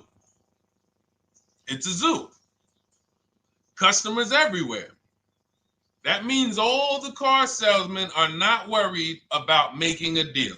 In fact, they're looking at you and saying, hey, Molly, thank you. Listen, I know you, look, I know the payment's $780 a month. I know you said you wanted to be at $499, but, we've been going back and forth. Can you work your way up, get closer to the $780? Because they know now we can take a shot. Because we have some other customers behind you, Molly. Did you see the people walking out? These people just walked out. They're mad. We don't have enough salesmen here. We got people waiting 40 minutes to speak with somebody. Do you think you're getting the best deal when that's the energy? Yes or no? Let's just be honest here. See, you might forget some of the lessons that we teach if you don't have our books and if you're not in our video checklist and coaching. You might forget some of the lessons, but hopefully you won't forget the stories. So you walk in the dealership at the end of the month, the place is a zoo. It's people everywhere. They're ringing bells. They got the big clown, donuts around. Hey, you want a donut? Do we think there's desperation? Thank you, Sheila. Thank you, Molly. There's no desperation here. And they don't magically wait till the end of every month to hit their numbers. Some dealers hit their numbers at the 25th of the month. Numbers are hit. We still got people coming in end of the month. So What we want to do to answer the question is we want to be positioned. What I like you to do, for those of you who are in an emergency situation, you need a car in a week, in 2 weeks, that's fine. Everything we teach can guide you. We've had people who got their cars in 3 days. Like that's not something that is let's see. This is my second go around, much easier, more relaxing experience. Calculator definitely helps. Turned in my CRV, got a 2022 Marcus, some dealers wouldn't do. Somebody, I wanted to read you somebody who got their car in like 3 days, 5 days. That's normal. Again, like I said, we're not taking you to car college here. Like you know, our step-by-step programs can get you to your cars in less than a week, 90 minutes. But you don't want all your car shopping to be emergencies, because here's where you want to be. You want to be able to say no for up to 3 months. Reason is, there's a group of people that walk into the dealerships. They're there right now. They're desperate. They're giving off desperate energy. They can't say no. They back themselves into a corner for whatever reason. If their leases are up, maybe they don't know you can get an extension. If your lease is up this month, you can call. You can get yourself an extension for 1 month. Some leases will be extended up to 3 months, up to 6 months. Those of you who have cars and you're like, Deshone, I'm shopping for a new car, but I don't need it. I just, my car still got some life to it, but, I want to look for something new. This is a position of power to be in. This is where you want to be. You want to be able to say to yourself, all right, let me look at the offers this month in May. All right, I'm going to follow up next month because the offers change. The used car market changes. The lease prices change. The dealer desperation, it changes. I'm not letting tariffs push me into doing something and making a bad deal. I'm not doing it. I'm not worried about tariffs coming, because there's going to be deals no matter what. If the prices of the new cars go up, what happens to the prices of our used cars that we're going to be selling? See, that's how we really won during COVID. Some people who've been with me since 2021, that's how we were winning. My man John Shaw, he was one of the first people. David Isaacs came in, got his BMW. Yes, the lease prices were slightly higher back then. We were still getting under 1.5. We were still getting 1.4. John got a 1.2 on a Jeep Wrangler, but we were selling our old cars for 8, 10, 12 grand more than they would be worth today. So even if the new car market goes up, we know how to maximize the prices of the cars we're getting rid of, and we're going to offset it. So we want to position ourselves to be able to say no. That is the strength. That's the leverage where we can say, you know what? All right, I'm going to follow up next month. Now we're telling the dealers right up front, hey, call me. I'm good between now and June 18th. I'm good between now and July 20th. So now what those dealers say is, okay, this is a serious customer. By the way, we have all this in templates. In my book, you fill out the template, you fill in, here's the day you can buy a car. This is your deadline. When we blast it out, these are things you can call dealers and you can tell them, hey, I'm good between now and anytime before the summer. Call me if you get a black one with the red seats and this package in it. If you want to call around, you want to do it that way, you could do that. But what you're letting them know is, call me when you want to make a deal. I can make a deal today. Let me see the numbers today. Great. All right. If sometimes you'll see that a car is a little bit out of the range we want it to be in, you might say, man, I'm looking for it to be around, 505. This thing's coming in about 550. Okay, maybe I'll check next month, see if the program gets better.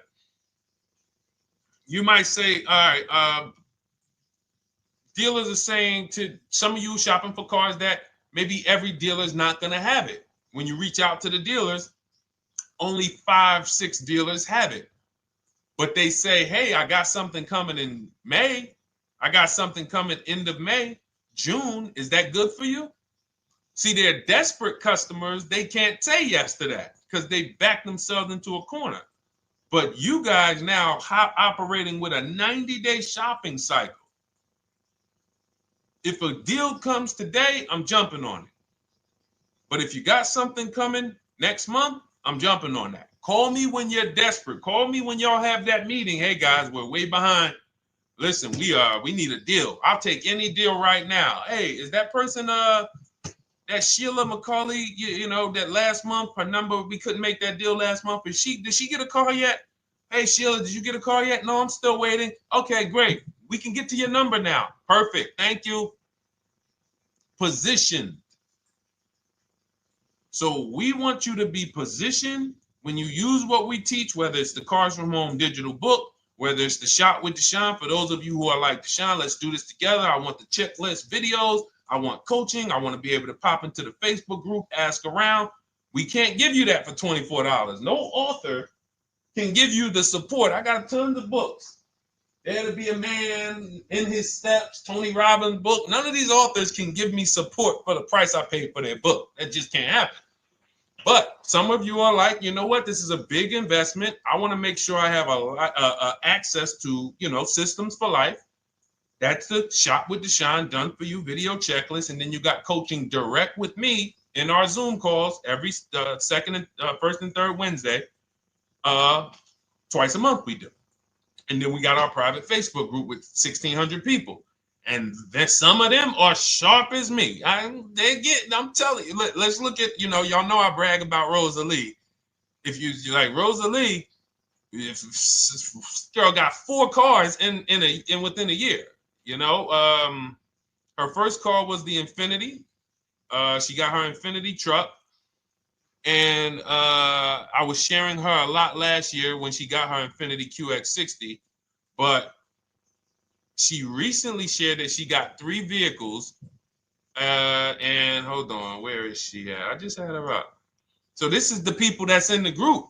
Like, look, 3 vehicles. Big shout out to Deshone the Auto Advisor for making these incredible deals happen. 3 new leases for my sons with only first month's payment down. She got a Nissan Rogue, almost $37,000 vehicle, $399 a month, no money down.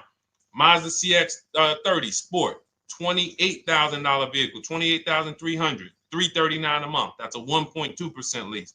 And she got a Mazda CX-50 Premium Plus, $40,400 vehicle, $420 a month. 2 1% leases and a 1.2% lease. And the cherry on top, she says, I sold 2 leases. Some of you don't even know you could sell a lease. She said, I sold 2 leases. She had equity. Now, not every lease has equity.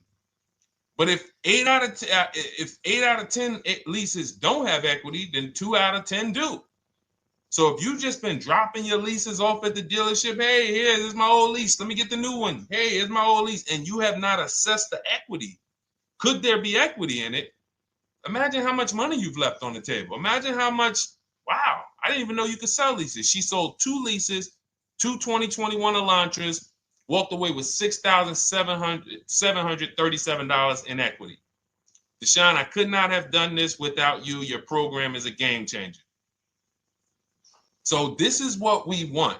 We want empowered car shoppers. We want people who are not intimidated. I don't care what this market does, whether I need a new car, used car, whether I got bad credit, whether I'm a high mileage driver, it does not matter. We have strategies to make sure you are going to win in this market or any market. Does not matter. Okay? So, for those of you who don't know, the whole show was sponsored by my new digital book. It's called Cars from Home, 7 Steps to Saving Time, Money, and Avoiding Dealerships. It's 5-star rated. Thank you to everyone who's rated it, reviewed it. It has everything we teach in a step-by-step format. It's normally $97, but as part of our welcome offer, you can get yours for $24 in my TikTok bio, in my Instagram bio. Click that website. It's the carsfromhometoolkit.com. Or we have a link for you guys in the YouTube comments, in the Facebook comments, and you just click the $24 welcome offer, good for 30 minutes. And for those of you who have different learning styles, or if you just want some free advice, we have some links in there for you as well. Whether you are a do-it-yourself type, whether you are do-it-with-me type Deshone, or whether Deshone, I think I qualify for that done-for-you shopping, where I can relax at home and you guys go do that work. Or like I said, you want the free advice, just start with our cheat sheets and you can go from there. Whatever is right for you, you get it done. We just want to move you from anxiety, from, oh, I don't know what to say, from watching people online who call dealers and negotiate. Hey, take off $5,000 so I can have a viral video. And now you're talking to an 80% dealer. So the 80% dealer has the $5,000 to take off. So you look like, hey, yeah, see, I just got them to take off $5,000. We don't negotiate with dealers with fake fees. Like there's a saying, we don't negotiate with terrorists. Cars from home, we don't negotiate with dealers with fake fees. None of that stuff matters. Because what you want us to think is, look, see, I took off all of this money. Don't you want to buy the car now? But you took off the fake money. Had we been talking to a 20% dealer, what money are they taking off? The real money. The real money. So if we have 2 dealers, well, let's say 8, because y'all know I use the 80%. So the 80% are over here. The 20% are this small group over here that we got to find. Now, the 80% are starting so high that when they take off all the money, it's fake money. We marked up our cars. We got platinum kits on them. We got the Hertz service plans on them, and the Simonized kit and the low, all of that stuff. Okay, so yeah, we done took off 5,000 for you, but 4,000 of it was fake. Meanwhile, this 20%, they don't have the fake. So when they take off 4,000, it's real 4,000. And we over here talking to these people. Hey, take off all that fake money. See, guys, you can do this too. So listen, we bidding is the way to go. You cannot negotiate your way to a below market deal, but you can get bids and it will make your life easier. You'll start to enjoy your car shopping. You'll start to feel like you're empowered. You're the prize. Someone won your business. They won your loan. They won the opportunity to buy your car. You are the prize. So that's what it's about. So we are here Monday through Thursday, 12 noon. Make sure you meet us live or tell your friends and family who are shopping, hey, hop on this show. We're live on TikTok, Instagram, Facebook, and YouTube. But we will broadcast the show for the rest of the day. So those who want to catch up on some things that you may have missed, or if you just jumped on and you're like, whoa, man, I missed a lot. We'll rebroadcast this show for the rest of the day. But tomorrow we'll be back, which will be Tuesday, May 6th, 12 noon. Meet us here live. Thank you so much. Welcome to the new followers. Thank you to everyone who gave me gifts. Thank you to everyone who bought a book. Thank you for those of you who are in Shop with Deshone. I look forward to your success stories. Always a pleasure.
And welcome to our Tuesday, May 6th live. We do these live streams at 12 noon, Monday through Thursday. I am your host, Deshone the Auto Advisor. And for those of you who've never met me, I have devoted the last 4 years to teaching people how to get the best deals on cars and to learn all the mistakes that the industry, the car industry, would love for you to continue making, because they make a lot of money when you make mistakes.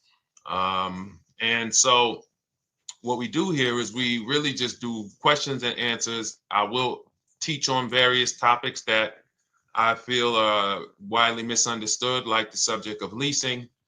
And some of you who are new here, if you've never been here before, could you type a 1 in the chat if this is your first time on a stream? We do these streams about 60 to 90 minutes. And if you're going to get the most out of them, we just ask that you lock in, that you focus, because we will be talking about $1,000 mistakes. Nothing here that we'll be talking about over the next 60 to 90 minutes is hundreds of dollars.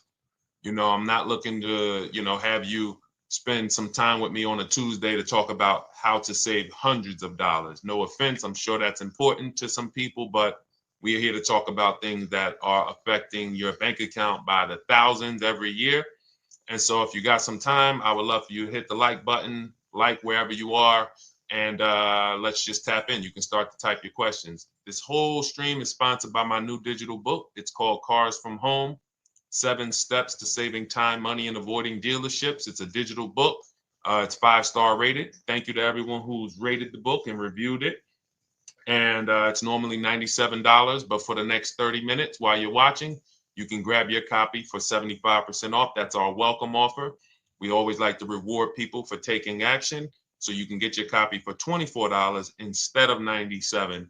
And you can just head to my TikTok bio. You won't leave the show, my Instagram bio, the Facebook comments, or the YouTube comments, and use that link to get your welcome offer, and you'll have everything we teach. So as we go through this for the next 60 to 90 minutes, if you're like, whoa, Deshone, this is a lot. Wow, this is a lot. You can grab the book and make sure you have everything that I teach and everything in a step-by-step format. Okay? So I have my man Dolan moderating. Good afternoon. Thank you, Johnny Miller. Good to see you, Lil G. Again, guys, we are live. This is our Tuesday, May 6th live. We're live every Monday through Thursday at 12 noon. But we do rebroadcast these throughout the day. For those who cannot make them, you can watch the rebroadcast, or if you got to go back to work, we'll be rebroadcasting it for the rest of the day until our show tomorrow. All right, so let's start with the questions. You can feel free to get into it. Okay, do you have to get the extended warranty? This is a great question. This is car specific. A Honda, Acura, Toyota, in most cases, have always had low cost of maintenance and their parts are inexpensive. When you're buying an extended warranty or you're considering it, it is a risk product. It's an insurance plan. So that means you can pay for something and not use it, just like car insurance. You don't necessarily use your insurance until you have an accident. Same thing with an extended warranty. It's an insurance policy. So what you're trying to do with any insurance is see what is the likelihood that what I'm paying for this is going to exceed the price if I did need to use it. So in the case of a vehicle, when you're trying to determine what should I get an extended warranty, there's 2 things that are important. Does this vehicle that I'm purchasing have a high likelihood of things going wrong? We know, and some of you have had cars with histories, and we know there are certain cars, they tend to have things go wrong more than others. And what I like to do is go right to Google and type in repair cost, because this is the second item that we are looking at. We're looking at average repair cost. So if you're buying a 2010, a 2015 Nissan Altima, 2018, Hyundai Sonata, you go right to Google, you type in 2018 Hyundai Sonata average repair cost. Now, if you see that those typically go on the lower side, then that can take a lower set of risk where you might say, all right, likelihood of these things going wrong on this car is slim.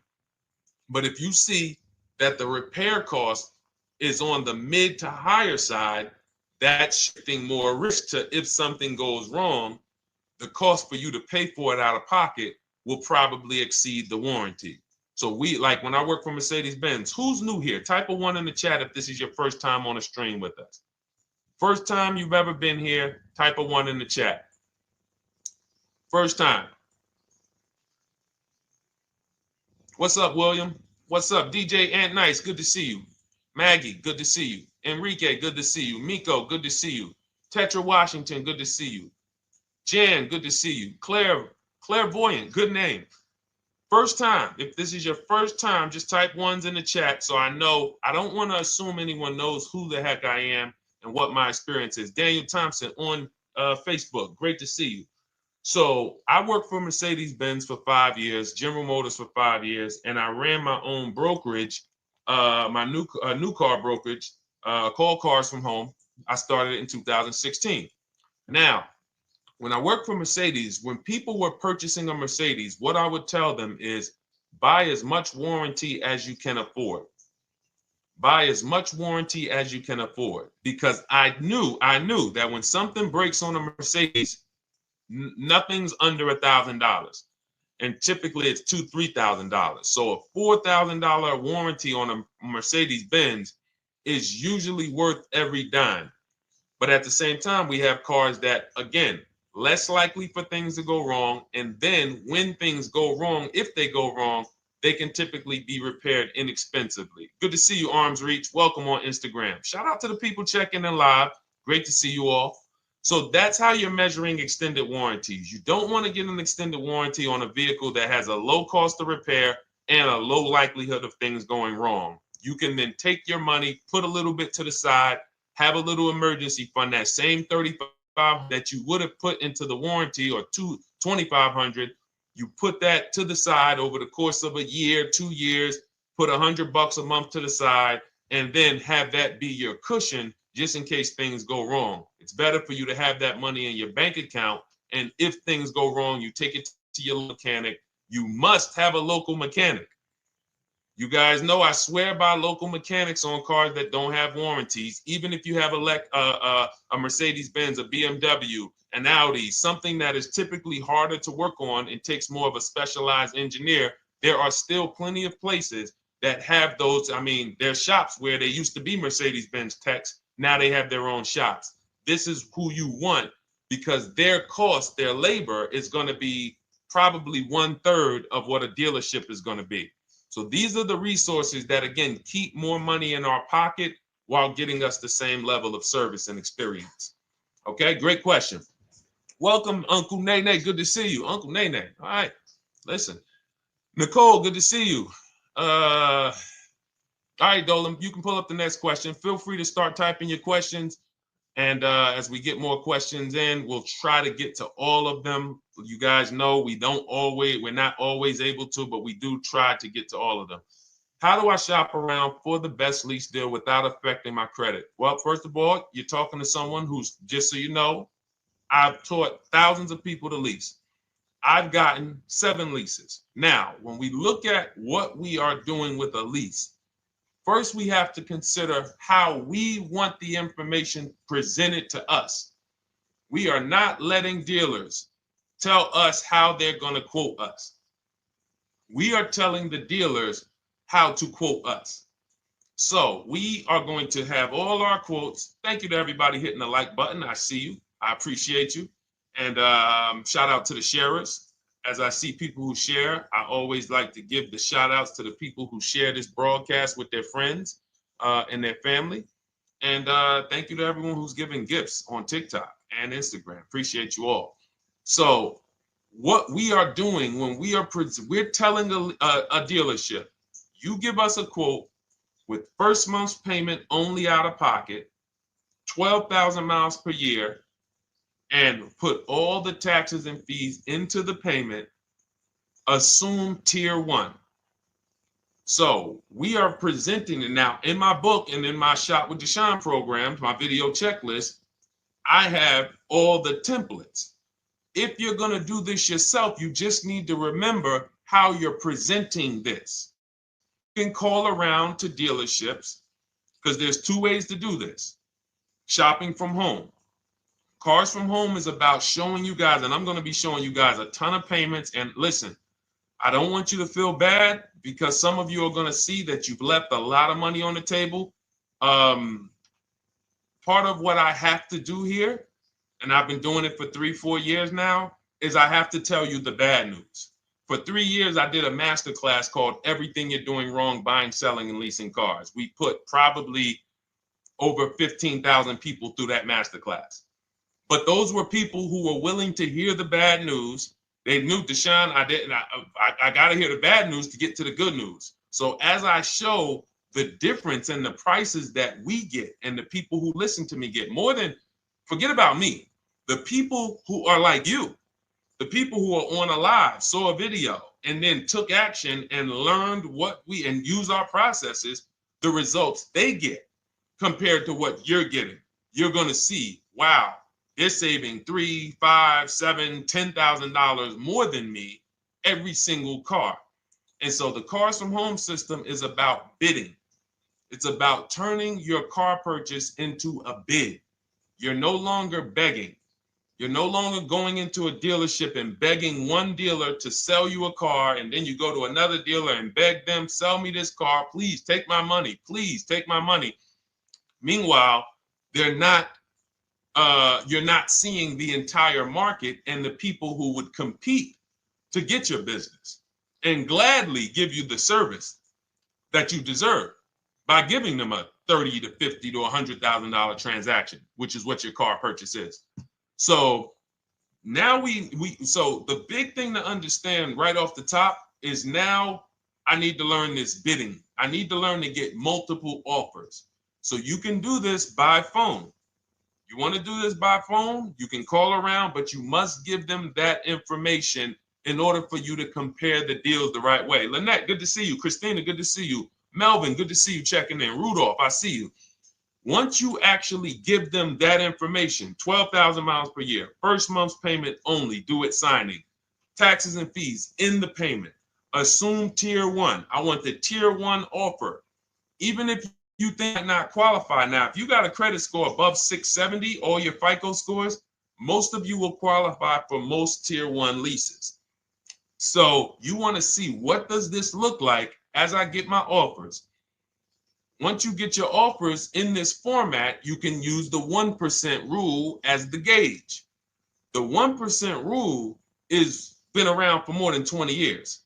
Everyone who leases and who's savvy, we understood if your lease payment is 1% of the MSRP or less, you stole the car. That includes taxes, that includes fees. You're still in the car. So example, we're looking at a $30,000 car, Hyundai Sonata or a Hyundai Elantra, $30,000 car. When we shop all our offers, if that lease payment is $300 per month, with only $300 due at signing. In other words, I show up, here's $300. Good to see you, GDTV. Thank you for checking in on YouTube. Once I give you that $300, that's my payment for the next 35 months.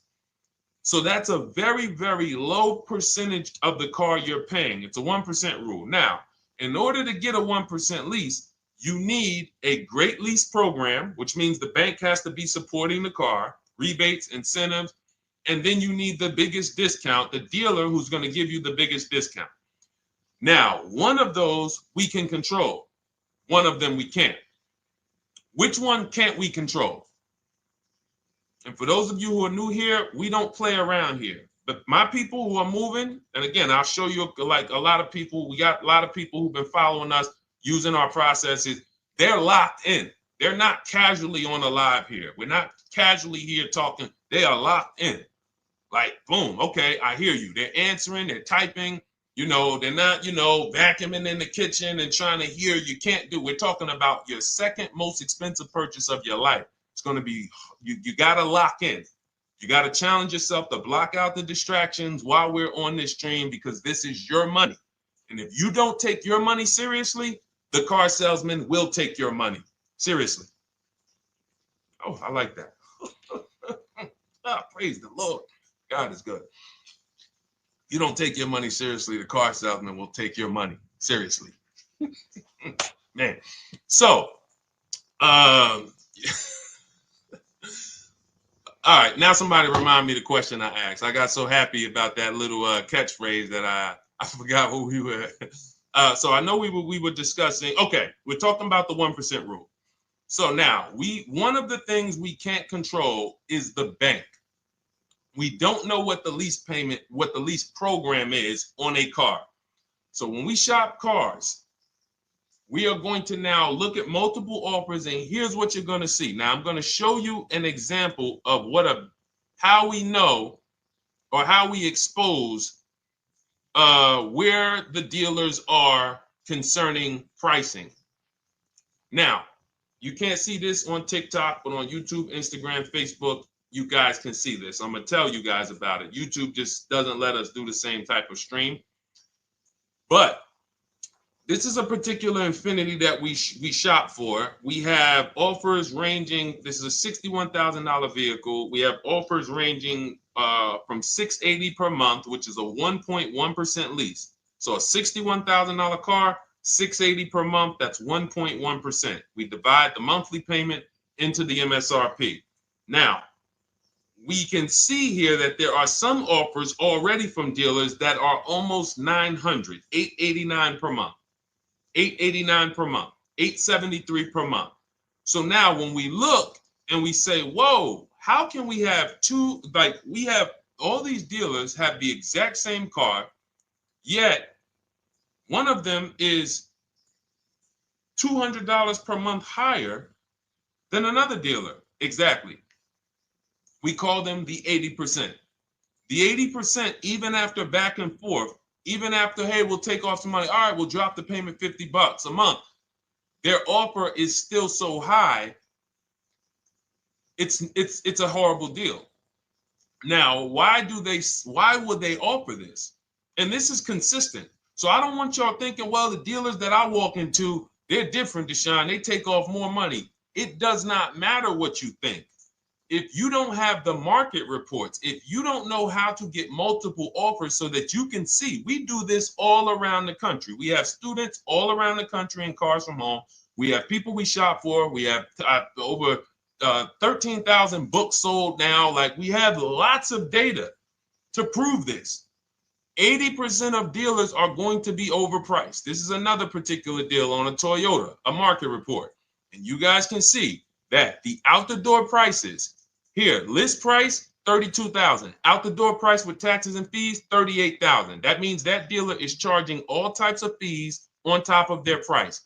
The $39,000 MSRP. Look at line number 3. $39,000. Out the door price is $41,000.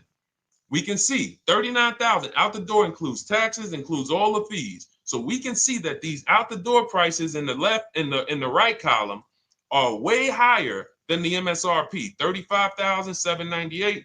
Out the door price is $39,700. But look at the green. Look at the green. This is what we call, we found the dealer at this time who wanted to win the bid. They wanted to win the bid. They needed the car sold. This is a rotation. We don't say to them, wow, they won the bid one time, so they must win the bid all the time. No dealer can win the bid all the time, or they'll be out of business. But in this particular case, at this particular time, for this particular client, this dealer said, we're going to sell this car for that's $35,500, and out the door with taxes and all the fees, $34,994. That is a over $4,000 discount off this vehicle. When all the other dealers are, not only are they not giving you a discount, they're charging over list. And they might come and say, all right, we'll take off $500. We'll take off $1,000. We'll take off $1,500.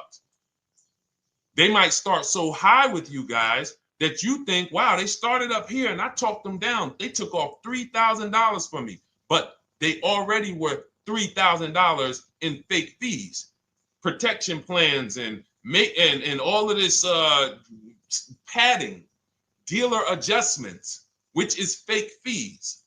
So whenever they say, because the dealer gets a minimum of a 6% profit margin, from list to invoice, we have profit. From invoice to holdback to triple net, we have money. That's all the profit margin.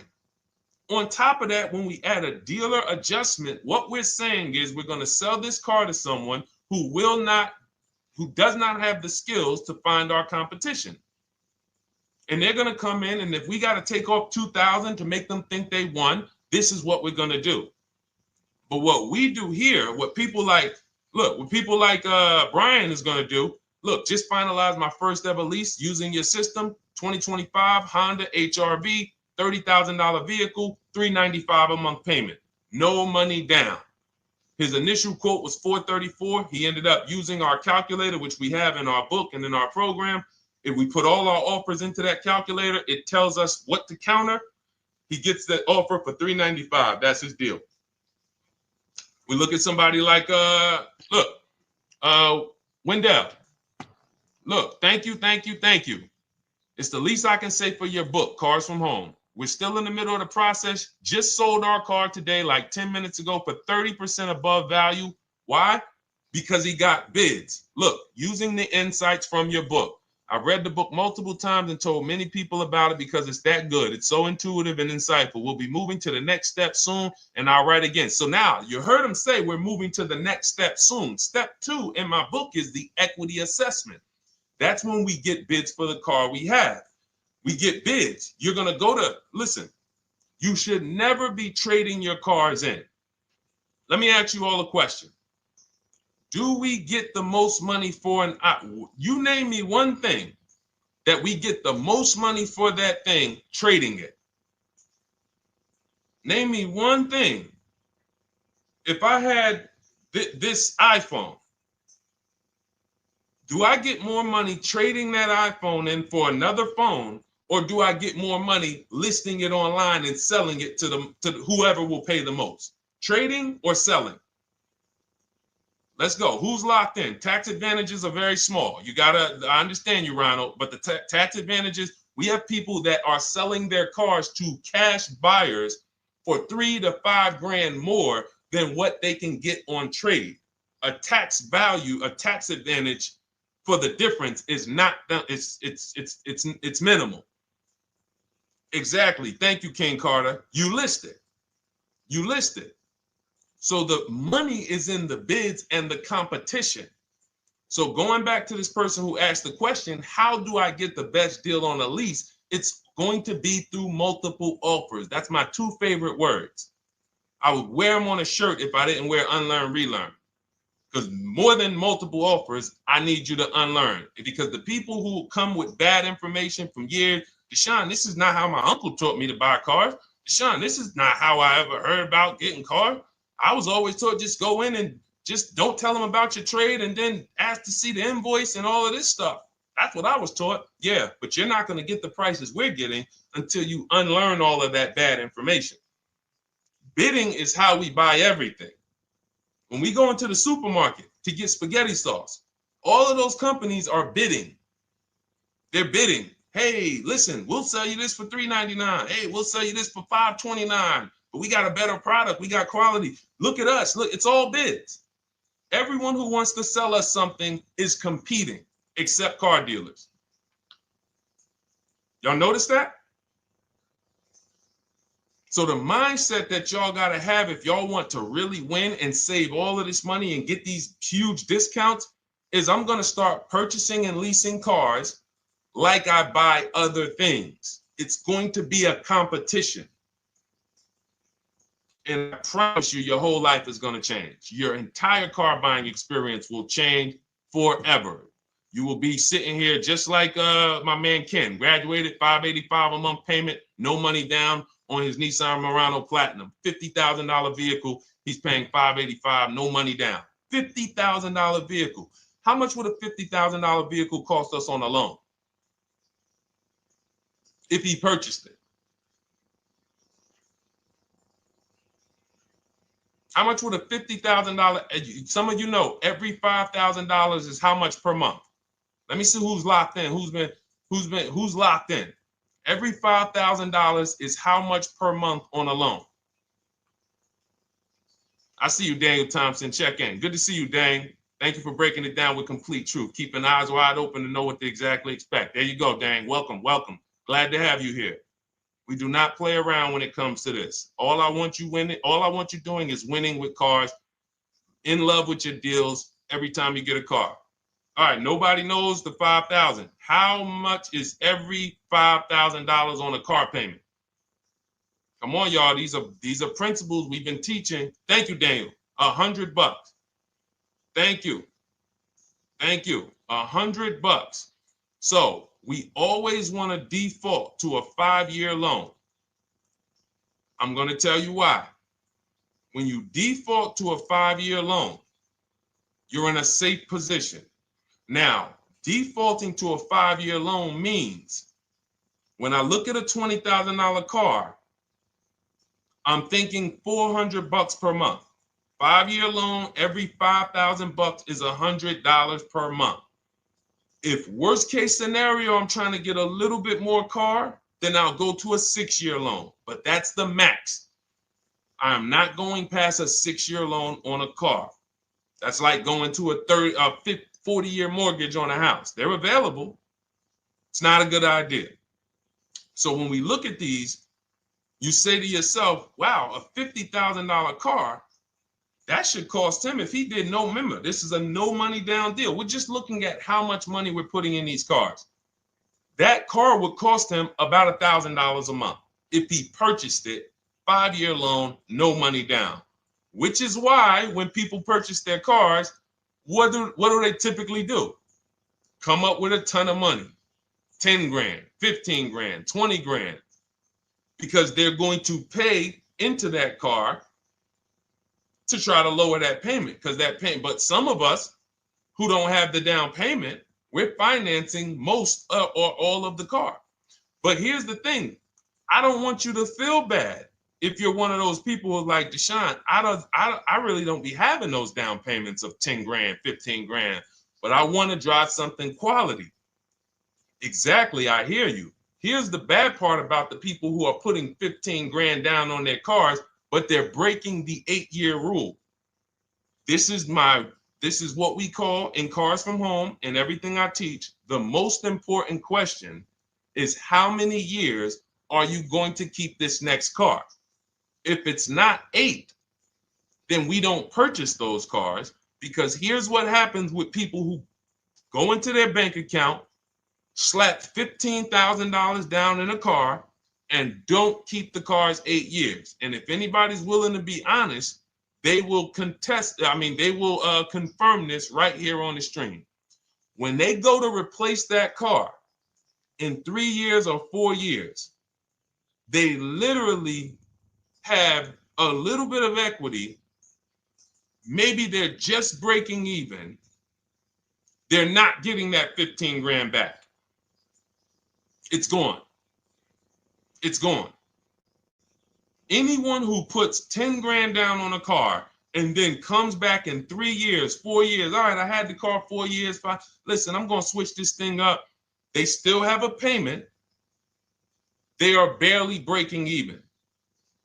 Meanwhile, their payment was 400 or 500, almost double what it would have been if they leased a car, got a below market lease, and they drove a car, no warranty after 3 years, they're driving an inferior product.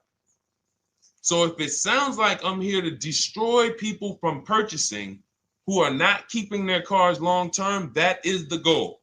Because as long as you are buying cars that you're not keeping 8 years and you buy them, you turn around and you replace them, you are going to continue to spend way more money than people getting below market leases like Ken and like a lot of other people I'm going to show you on the stream. Lots of other people. Look, dealer American Senior Benefits Plan. He's enrolled with us under his company name. Dealer MSRP on this car was $36,300. 2025 Kia Sport X line.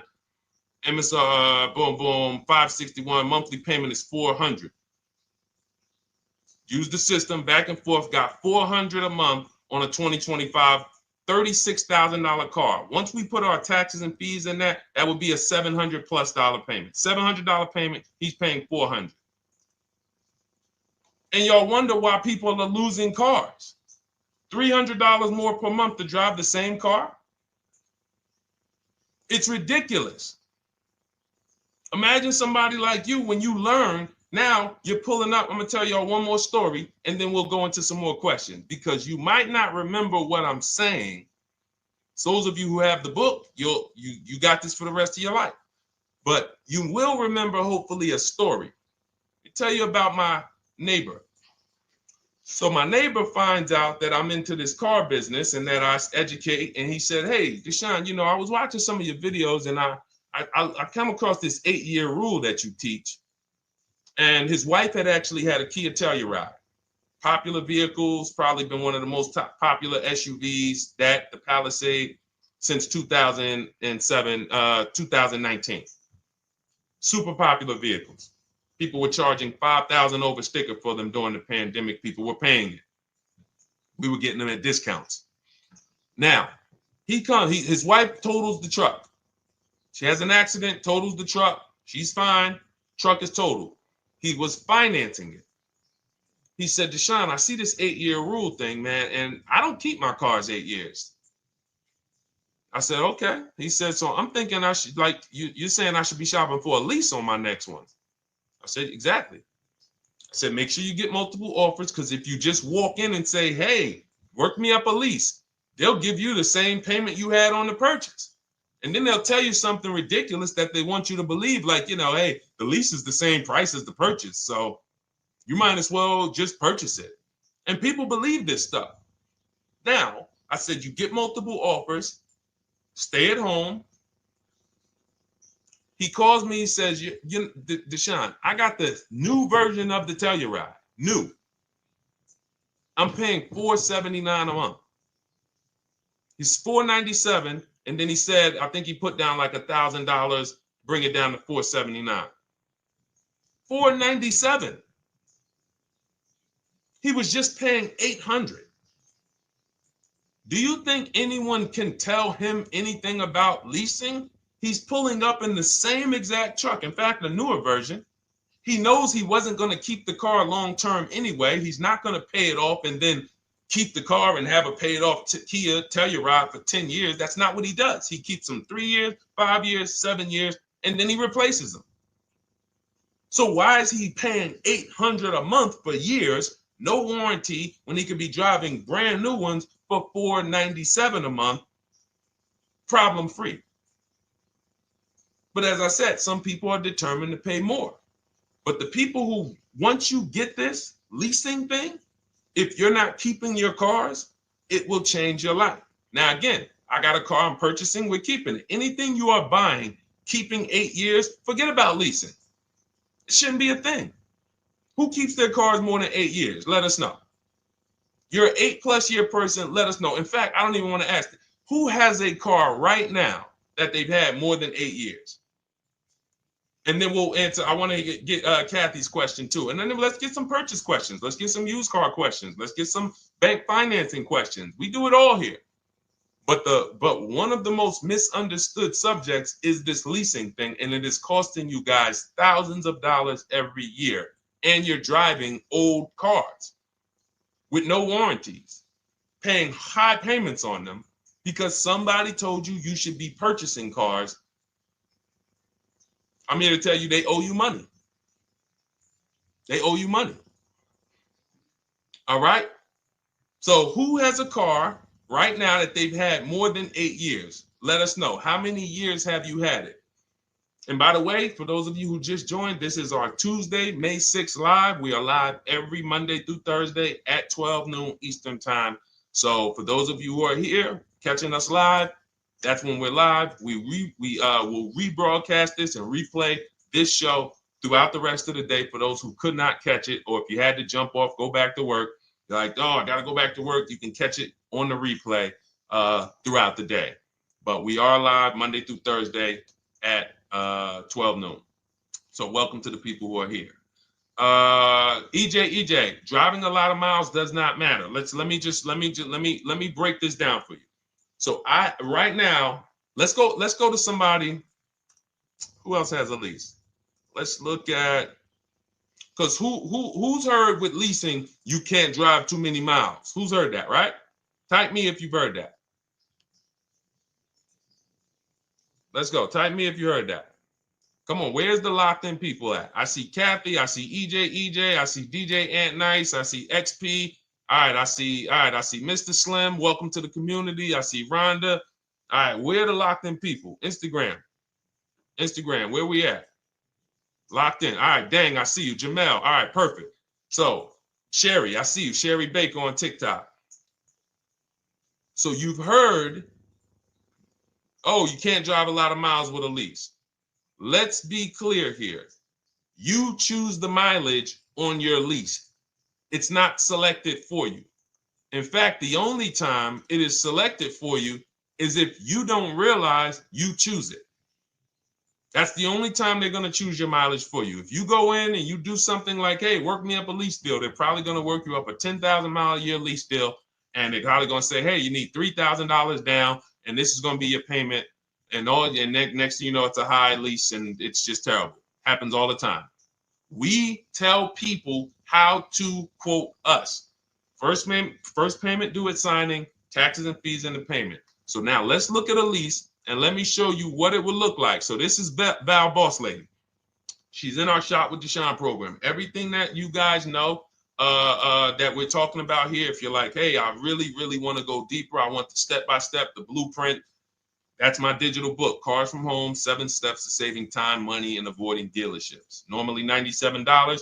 You get a welcome offer. It's 30 minutes because I want to see you win, and you get 75% off for 30 minutes. If you go to my TikTok bio, Instagram bio, YouTube comments, Facebook comments, click those links, and then click that one that says $24 welcome offer. 30 minutes only, reward for taking action. You have everything we teach, the low market leases, the low market purchases, used cars, bank bidding war, making banks and credit unions bid, all of that, $24. You can, somebody emailed me yesterday, said, I'm $15,000 up with what I've learned from you already.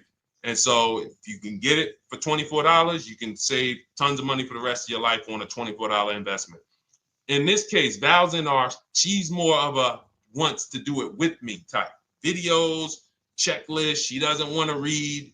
That's our Shop with Deshone, do it with me program. I coach people. And so she gets a deal on this particular car. Same information, by the way. Not better information here than the book. It's just different learning styles. So she gets a $51,000 electric vehicle, 2025, beautiful vehicle. She's paying 1.16. So her payment on this car, on this $51,000 car, let's continue to make sure we understand the price of these cars. $51,000 car, her payment is $591. No money down. Now, some of you might say, wow, if I got $591, I'd probably put like $3,000 down, bring it down to $499. You could do that. That's how we can do that because she already got an incredible deal. Then we're just determining how we want to structure our payment. And thank you for everybody sending me gifts. I appreciate you. Thank you for all the badges. I don't take it for granted. And thank you for everyone who's hit the like button. Those of you who are double tapping the screen. Every time you hit something on TikTok, you like it, you double tap the screen, you keep running those likes up. We appreciate you. It does matter. It helps spread the word. So let's say Val she's a high mileage driver like EJ. Let's say, EJ, how many miles per year do you drive? 20,000, 25,000? Let us know. I'm gonna show you why. In my book, I have 2 strategies for high mileage drivers. I'll tell it to you guys right now. How many miles a year do you drive, EJ? 25,000, 20,000? Those are both high. Let us know. Or if anybody, else, because, anybody else who's a high mileage driver, let us know. How many miles? 26. All right. Thank you, EJ. So let's just round that to 25 for now. Let's just round that to 25. So let's say instead of her $591 payment for a $51,000 car, now you could shop for a $30,000 car and you can have a 1% payment. If it was, a similar deal, you'd be paying $300 a month. In her case, she has a $51,000 car. She probably wanted a nice SUV that looks beautiful, that some other people are paying $1,000 a month for. She's paying $591. But if she wanted to bump it up to 15,000 miles a year, she'd be paying another $30 more per month. She'd be paying $620. Now, if she wanted to bump it up to 20,000 miles per year, she'd be paying probably another $80-90 per month. So she'd probably be paying $700 to drive 20,000 miles per year. Now, let me tell you guys, because some of you guys who are like, yo, man, those payments are high. We're talking about $50,000 cars here. So if you were shopping for a $30,000 car or $35,000 car, naturally, if we took the same exact numbers, let's take a $35,000 car, 1.16 lease. That's a 406 payment, probably $399. So now, in order to go, and let's say you're a high mileage driver, just like EJ, you want to add another 15,000 miles to your lease. You're probably going from 400 to 550 or 575. But you have all the mileage you need. And here's the beautiful thing about that. If I'm paying $175 more per month, but I get all the mileage I want, and when I drop this thing off, I get a new one, I don't have to worry about negative equity, and I put no money down. That is way better than what most people are doing out here, what everyone's doing. Because I'm gonna tell you what most high mileage drivers do who don't put money down. They will go in, buy a car, take a super long loan, 6 years, 7 years, just so they could afford the payment. Now, here's what happens. They drive the car, they put 25,000 miles a year on it. They come back in 3 years or 4 years, and they say, wow, I got 100,000 miles on this thing already. Let me go and swap out the car. What situation are they in at that point, guys? You put 100, you got a 6-year loan, average loan. You drove 25,000 miles per year. You put 100,000 miles on the car in 4 years. You come back, you still have 2 years of payments left. 15 grand negative equity. I used to see it all the time. Thank you, I am rich. Locked in on Instagram. I see you. Locked in. See it all the time. Every car salesman who has dealt with a normal 25,000 mile high mileage driver that does not keep their cars sees it all the time. They come in, yo, man, what you do for a living? Man, yeah, I do DoorDash, I do Uber. Oh man, I work in sales. You know, I'm on the road a lot. You know, I'm here.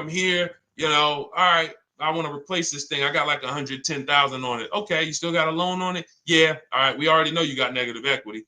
Then we appraise the car. All right, the car's worth like 7,000. How much you owe? Man, you owe 19,000. All right, well, what can I do? Can you get me into something? Roll that loss all the way over. On top of that, you finance the car, so your payment is high. You finance the whole car, so you're paying a high payment compared to if you had leased, just literally shop for your leases, added your miles to the lease that you needed. You're paying $175 more per month. You got a brand new car. And I'm going to tell you, I did not make this up. I learned this from someone. A lot of what I'm teaching you, I learned from my clients when I was in the dealership. This guy, I worked at Hyundai for six weeks. Man, this dealership, the owners got indicted. I got out of there. Way before the owner got indicted. It just had straight up highway vibes, like the worst you could ever imagine. As I was in there for 6 weeks, I was a manager. I enjoyed being a manager.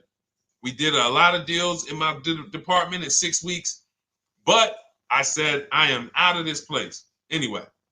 But I learned something very valuable there. We had a client a customer was returning his lease on his Hyundai Sonata. Guy comes and I'm grounding the lease. I'm doing the paperwork for him.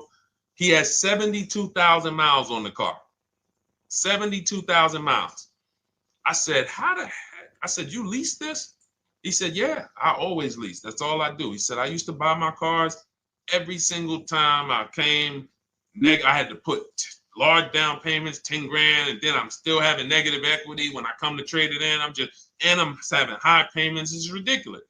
I looked at his payment, and let's say the average payment for a good deal on a Sonata at that time was $300, $325, whatever it was. He was only paying like $550. He was only paying like $150, $175 more per month. He had a 25,000 mile a year lease. And that's what he did. I drive these cars. I'm on the road. Boom, boom, boom. I change my tires. I do my maintenance. 3 years. It's a fixed cost. There's no variable cost. I don't have any surprises. I'm not getting hit with a negative equity bill that I got to transfer, which means when I transfer my negative equity, I get less car on the next transaction. Because if I got to bring over 15 grand of negative equity, that's probably 300 a month that I'm paying for my old car when I get my new car. So if my new car was 400 a month, but my negative equity is another 300 a month, I'm getting less car for my money because now I got to take all those losses and bring them over to my new car. This is high mileage drivers and people who don't understand leasing. That's why you're losing so much money. And when you just flip the switch and realize Deshone is not talking to me emotionally, I am not talking to you about never do this, never do this, like these other people who say this, do this. This is how you buy a car. They never talk numbers. Y'all notice that? You notice that, right? You never hear them talk numbers. It's always never do this, always do this. This is the worst way to do this. This is the most expensive way to do this. This costs you the most money. They never talk numbers, though. That's why everything I do is to show you the numbers. Thousands of transactions since 2006 in the car business, helping people the last 4 years all around the country. This is the numbers that they might not understand. So if you're not keeping your car 8 years, it does not matter if you drive 20,000 miles a year, 25,000. You should be looking at a high mileage lease. Or my second strategy for high mileage drivers is this, because some of you want a nice car. This is for my people who you're like, man, Deshone, I'm on the road. I got my car that I do my work in. I kind of, slep it around. I don't really want to lease something and then put, that wear on it. I got stuff. I'm throwing bags in the back, whatever it may be. There's a strategy we created called 2 cars, 1 payment. And what will happen is your first car will be a purchase. And if you have an existing car, you're going to keep that. So let's say you have a car now, you're driving a lot of miles, you're doing your 25,000 miles a year. You pay that car off. You keep that car, and then you go and you lease you something nice, regular mileage. So you might get a 12,000 mile a year lease, and then you drive 12,000 in your mileage car, 12,000 on your nice car. Because some people are like, I want a car that I could, when I need to go somewhere nice, this is what I want to drive. When I'm with my family, this is what I want to drive. But when I go to work 5 days a week, I'm going to drive my mileage car, 3 or 4 of those days, and then I'll take the lease maybe 1 of those days, and I'm splitting the mileage. You still have 1 payment. It's low. And then every couple years, you replace the mileage car or you replace the lease car, and depending on when the lease is up. But you want to keep that, and that mileage car should be something that will last. Ideally, something that you can get 200, 300,000 miles a year out of that car, because that's what that car is there for. Man, I'm hopping in this thing, man. Oh, transmission went out at 170,000 miles. Go get you a rebuilt transmission, boom, boom, drop it in there for $2 grand, get another 80,000 miles out of that car, but you still got your lease car and you're just splitting the mileage. Both of those are short-term strategies for high mileage drivers. That is not for long-term people. If you're a long-term person, I keep my cars 8+ years, forget about leasing.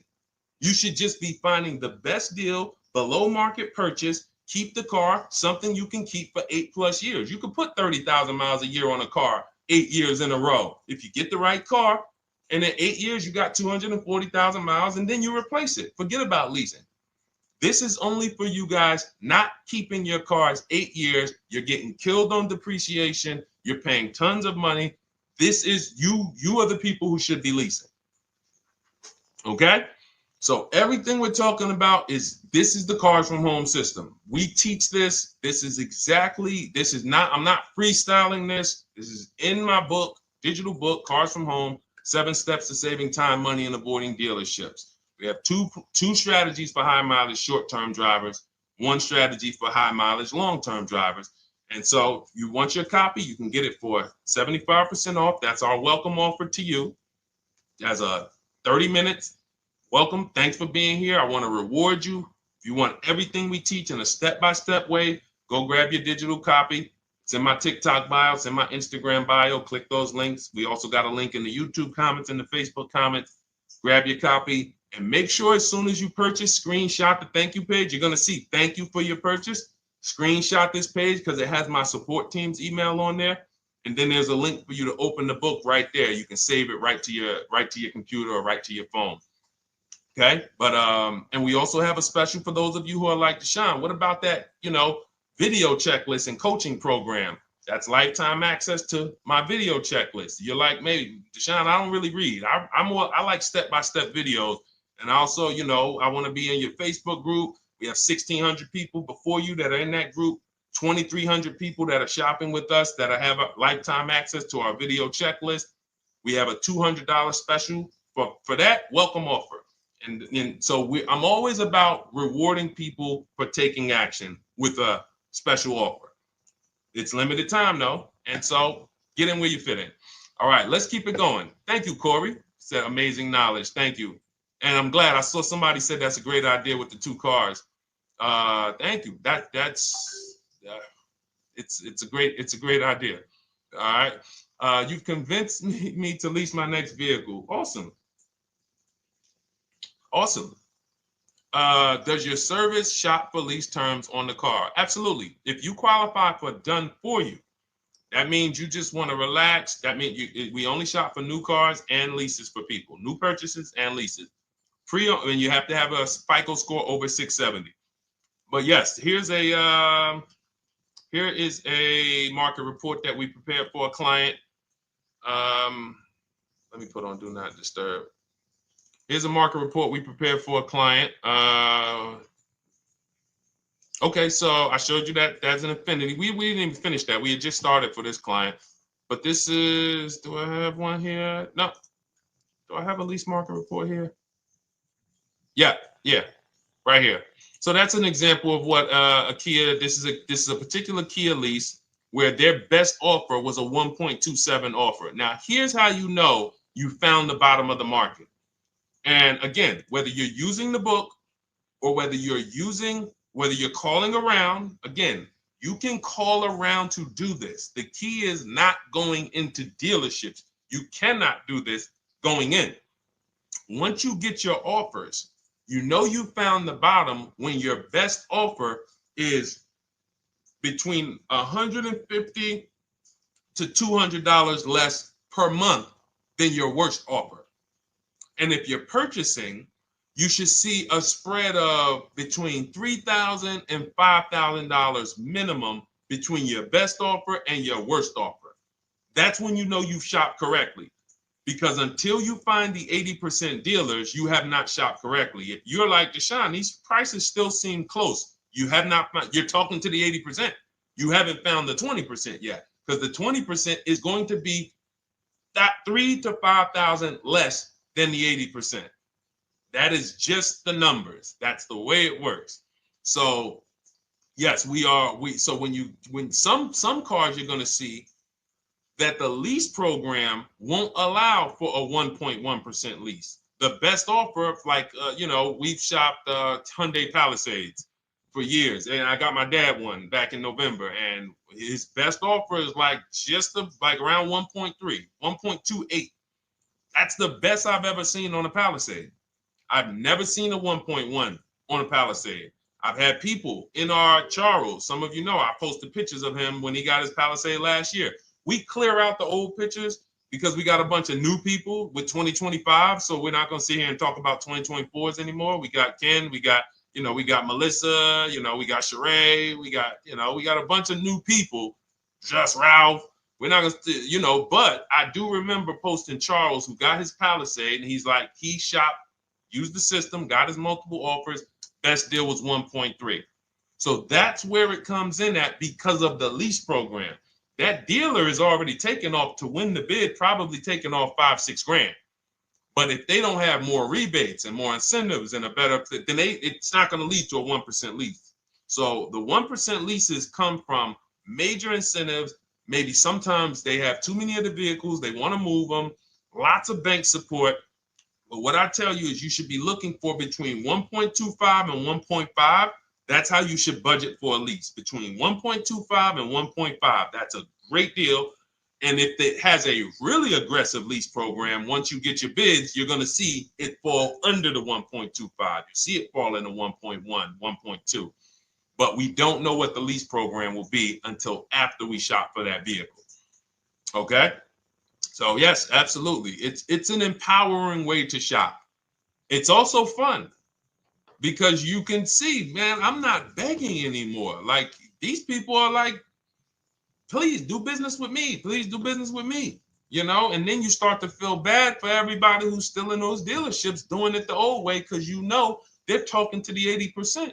There's no way they can win. They don't even know there is an 80% to realize that's who they're talking to. So when the dealer says, all right, I'll take off $4,000, they're like, wow, I won. Man, the dealer took off $4,000. But if they saw the whole market, they would understand that that dealer actually is overpriced by $7,000, $10,000. So taking off the $4,000 means nothing.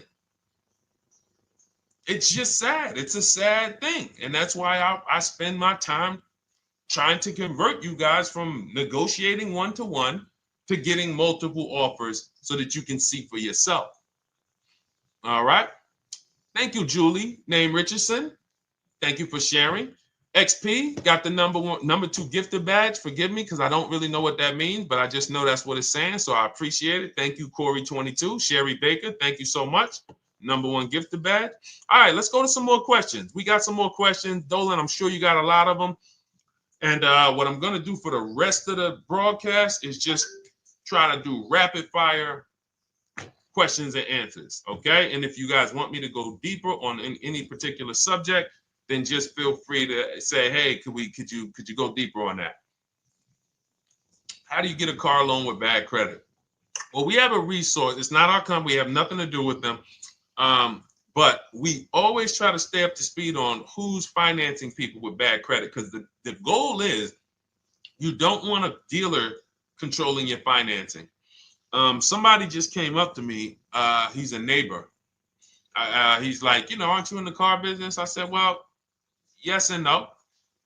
He's like, well, listen, I got a connected Acura. Anybody you send me, they get anybody approved, I'll give you $1,000. I said, okay, cool. Thanks for the information. For them to give me $1,000 just for sending the customer, and he's also a middleman, he's not a salesman, how much money are they making on the customers? If they're going to give me $1,000 just for sending someone with bad credit to them, how much are they making on the deal? Arms Reach, congratulations. Just got my book. You use it when, please send me your email testimonial. As you use it, just as you do your equity assess, everything, email me. Congratulations. How much are they making? We can imagine, right? If they're giving me $1,000 just for bringing them the customer. So this is what happens when you let the dealership control the loan. Because why do we separate? All right, I'm gonna break something down I call the 3 pillars of great car deals. Three pillars. You can't get a great car deal without maximizing each pillar. And some of y'all that have been with us for 3 years, y'all already know the 3 pillars. First, who you buy your car from. Second, who you get your loan from. Third, who you sell your old car to. That's 3 separate transactions. The car business has trained you guys to give them all 3. All 3. The car business has trained you guys to give them 3 transactions. Anytime you purchase the car, who's done this? Be honest. Purchased the car from a dealership, sold them your old car, in which case you call it a trade, and they got you your loan. Who's done this? 3 transactions in one. Why do we know these are 3 transactions? One, there's competition. People want to buy your car. It's okay, Corey. That's that. Thank you for being honest. That's how we change. The reason why we know that these are 3 transactions because there's people who want to compete in every one of them. There are people who want to buy your car. That's why step 2 in our book, we never trade. We get offers from CarMax, Driveway, Carvana, AutoNation, Car Gurus, Kelly's Blue Book Instant Cash Offer. It's a bid. We just had someone sell their lease. Miss Hickman, she sold her lease, made $4,700 selling her lease. CarMax won the bid. Drove the car for 3 years, had equity. She dropped her lease off. They gave her $4,700. Won the bid. That's one pillar. Second, who I'm going to get my loan from if I'm getting a loan. Those of you who are paying cash or leasing, this is not a pillar. But we need to bid out our loan. We had a great talk yesterday on our show yesterday where I asked, who do you guys get your loans from? Most people said the bank, the credit union, the dealership. One person said the right answer, whoever gives me the best APR. That's the right answer. And then we have who we buy our car from. There's banks and credit unions that want to compete for our loan. There's multiple dealers who want to compete to sell us a car. So we can't get a great deal until we have bid out each pillar. And that's why when we have bad credit, if we let the dealer now control, this dealer has a car. We didn't bid out that car to find out, is it a great price? Now they're also giving me the loan and they're charging me 25%. We didn't bid that out to see, is that the best loan I could get, even with my bad credit? Is that the best loan I can get?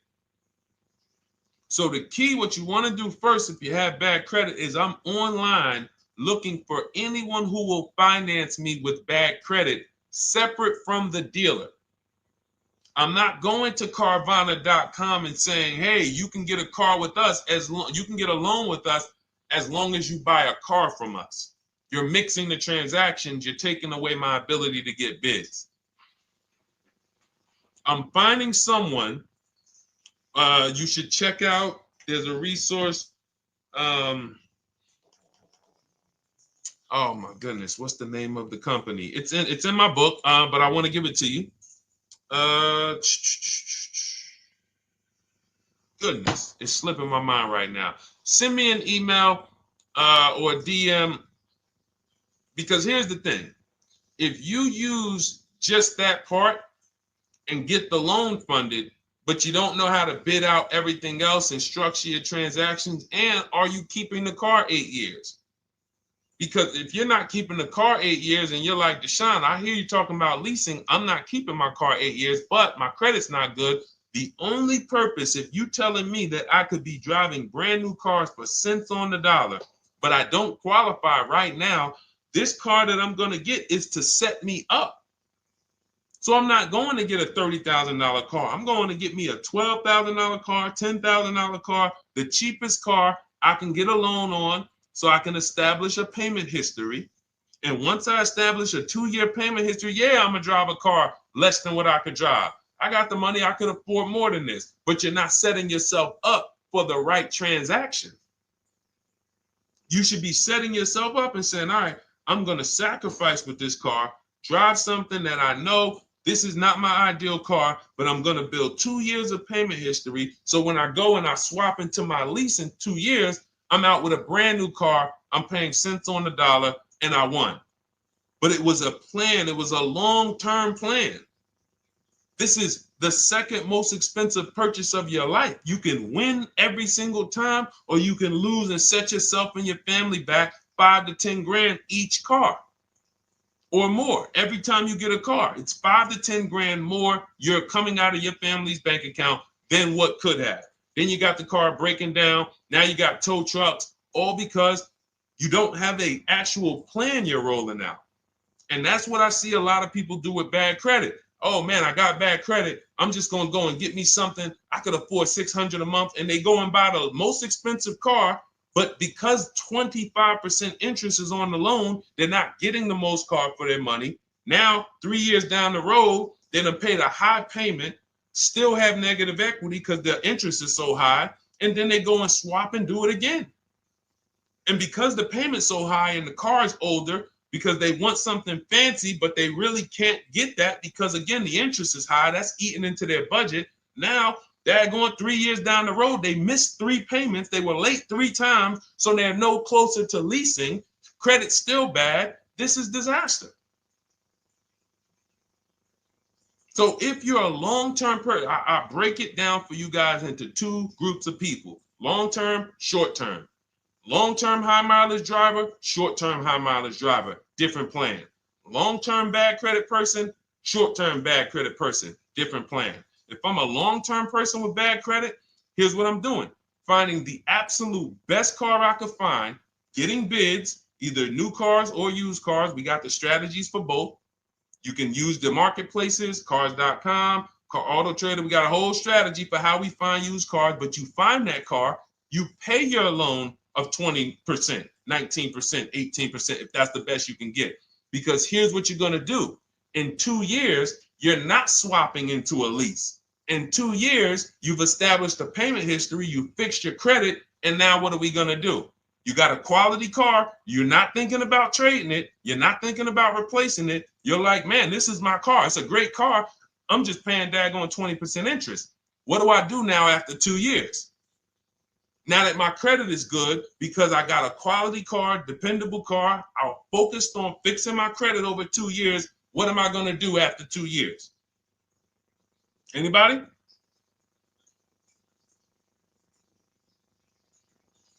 Thank you, Arms Reach. Refinancing the car. Exactly. Exactly. So that's the bad credit long-term strategy. Great car, dependable car, car's not going to break. This car is going to last me 10 years.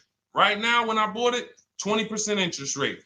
That was where my credit was. But I worked on my credit.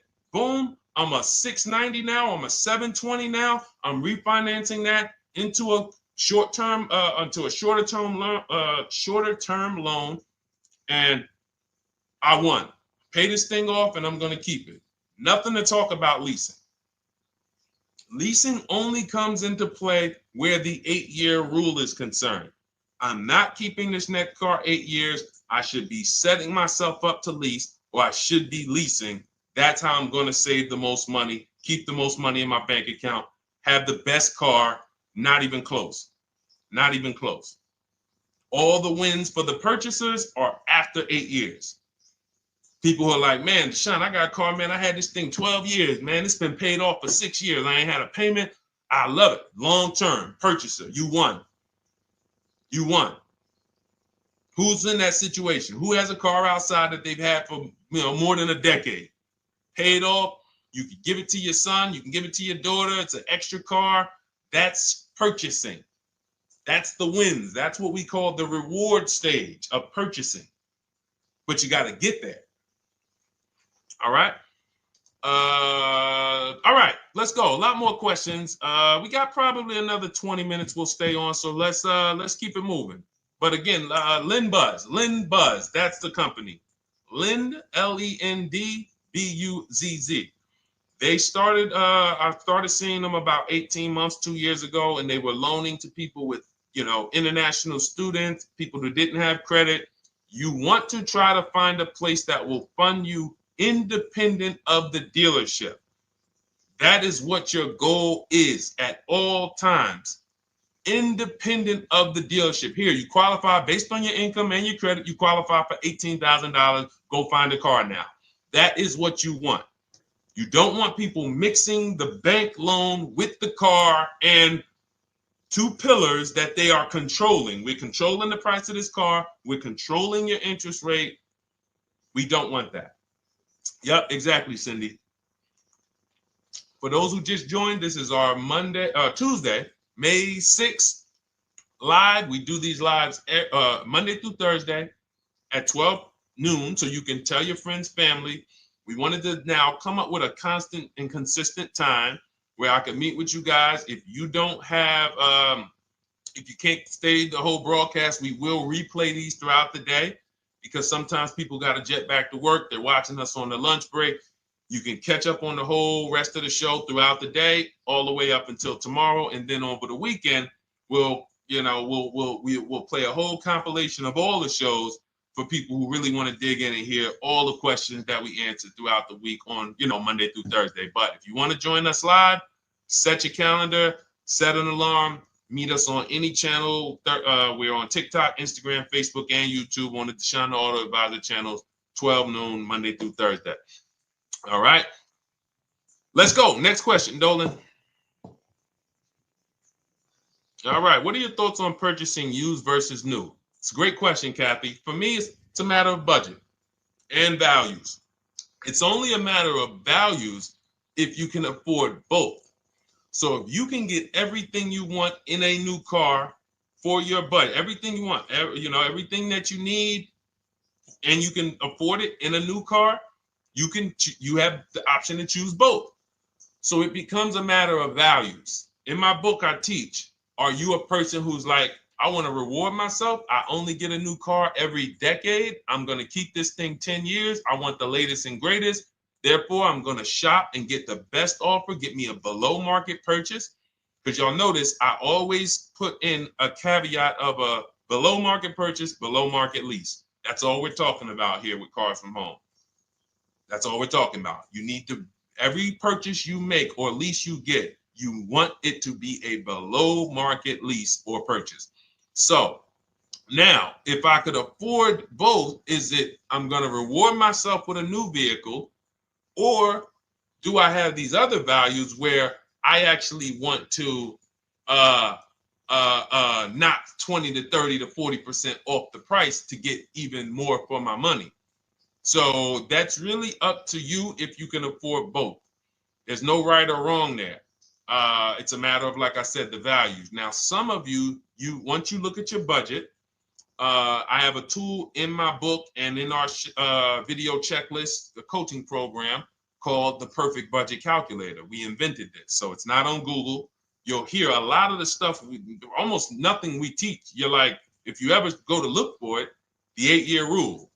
No one talks about it. We created it. This is our intellectual property that we created to teach you guys to create these boundaries, the rule of 72 and the 10th birthday, 1.5% rule for overpaying for leases. These are all things that are absolutely proprietary to Cars from Home. But one of them is this Perfect Budget Calculator. Sometimes when we're factoring budgets with most calculators, they don't include fees that we know dealers have. And I'm talking about legitimate fees, tax, documentation fee, motor vehicles. So we're putting our budgets together, but we always get caught out there. Who's had that happen?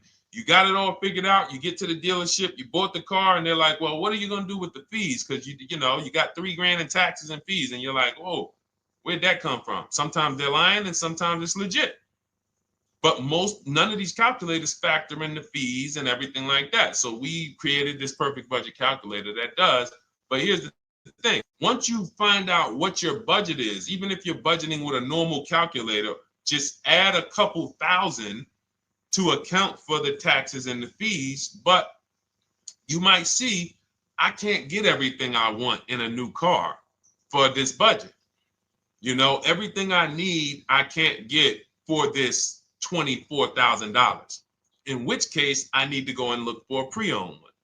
So that's why I said, in reference to your question, Kathy, what are my thoughts on purchasing used versus new? It's a matter of values and budget. Budget first, because budget will determine if you can afford both and get what you want. But if you can afford both and get what you want, then it's a matter of values. Okay? So again, everything we're going over is in my new digital book. It's called Cars from Home, 7 Steps to Saving Time, Money, and Avoiding Dealerships. It's 5-star rated. Thank you to everybody who has taken the time to rate it and review it on Goodreads.com. It means a lot. And we can't continue to get this information out without you guys. So we appreciate you. And you can get your copy instead of $97, you can get your copy for $24 as part of our welcome offer. So that's 75% off. If you go to my link in my TikTok bio, Instagram bio, the YouTube comments, and the Facebook comments, we have a link there for you guys. And you can grab it. It's a digital book, so you don't even have to wait. It'll be in your inbox by the time you jump off the stream. But make sure when you get it, you screenshot that thank you page, because it has my support team's email. Sometimes you may be rushing, you're trying to get back to the stream and you type your email in wrong. Also, as soon as you purchase, the link to open the book is right there. So it'll say open the book below. You can save it to your computer. but I would rather you get it for $24 than $97. Although we've sold a lot at $97 because people feel it's worth every dime. You're going to save thousands and thousands of dollars for the rest of your life using what's in the book. Your first transaction, you probably save $4,000 to $6,000 to $8,000 depending on the car. So $97 is great, but $24 is even better.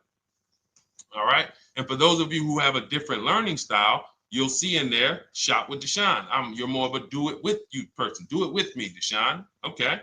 We have lifetime access to shop with Deshone, and I coach you personally for 6 months. So we jump on Zoom calls twice a month.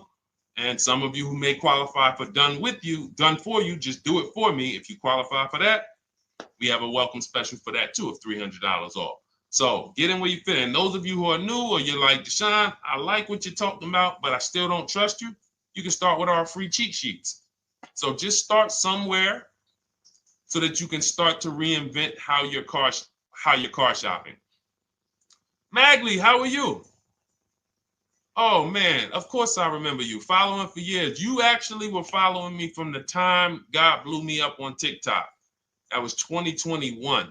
So I absolutely remember you and I appreciate you. And yes, it's so good to see you. Absolutely. Absolutely good to see you. All right, Dolan, we got a couple more questions. We got time for a couple more. Let's try to go as fast as possible. The discount for the book is not working. It says time ran out. It's 30 minutes. I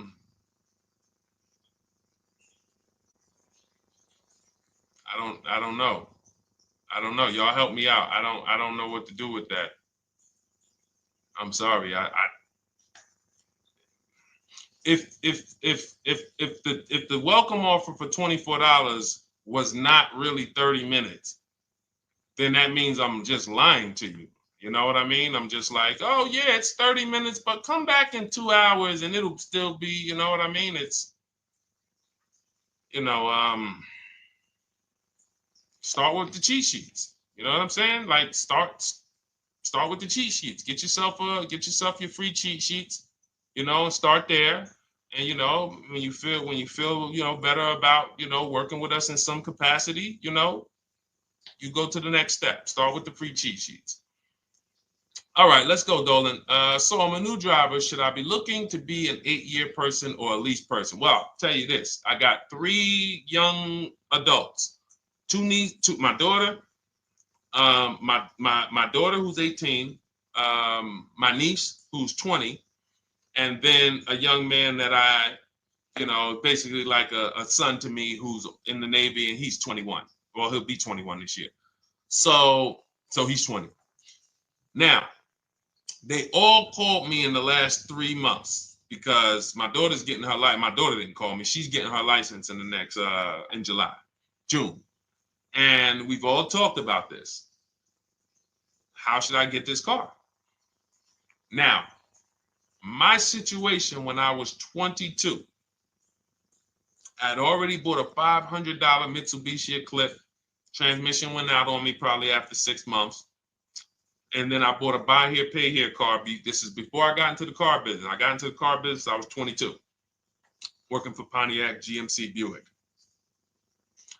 So I get this buy here, pay here car. It was a quality Chevrolet Cavalier. I didn't know anything about cars, so I went to a local spot. They said, hey, put down this, just pay us $50 a week. So I did that. But 22, I had my daughter, and my boss says to me, hey, why don't you lease something?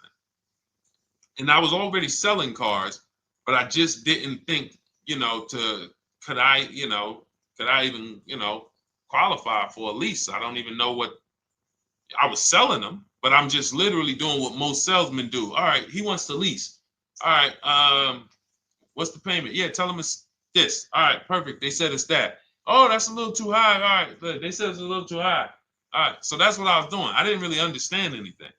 That's most car salesmen. So I end up getting a Pontiac G6. I'm 22. I paid $256 a month. Now, it would have been less, but I didn't get a tier 1 approval because I didn't have, I think my credit was like mid sixes at that point. And you know, you really want to be over 670 to get most of the tier 1 approvals.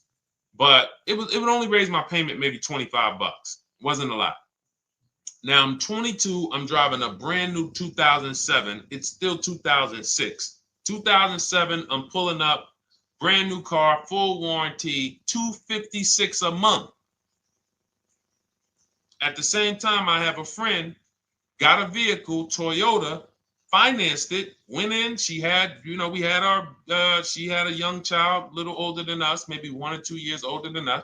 And then she goes and she purchases a car. $500 a month. She didn't get ripped. That's what a $20,000, $22,000 car costs. She got a Corolla. $500 a month. We're 22. Plus insurance. This is enough to break a young person, young family. I'm paying $256. She's paying $500. That right there. When I tell people that story, it's amazing to me how many people will say, Deshone, when I got my first car, my parents took me out. We financed this car. We financed this. I was paying $400, $500, $600 a month. Whether the parents were paying some of it, or they were paying some of it, or they were paying all of it. Thank you, Kathy. Appreciate you sharing. So this is what all of them, all three, well, 2 of them. I don't know about the young man. Because his parents.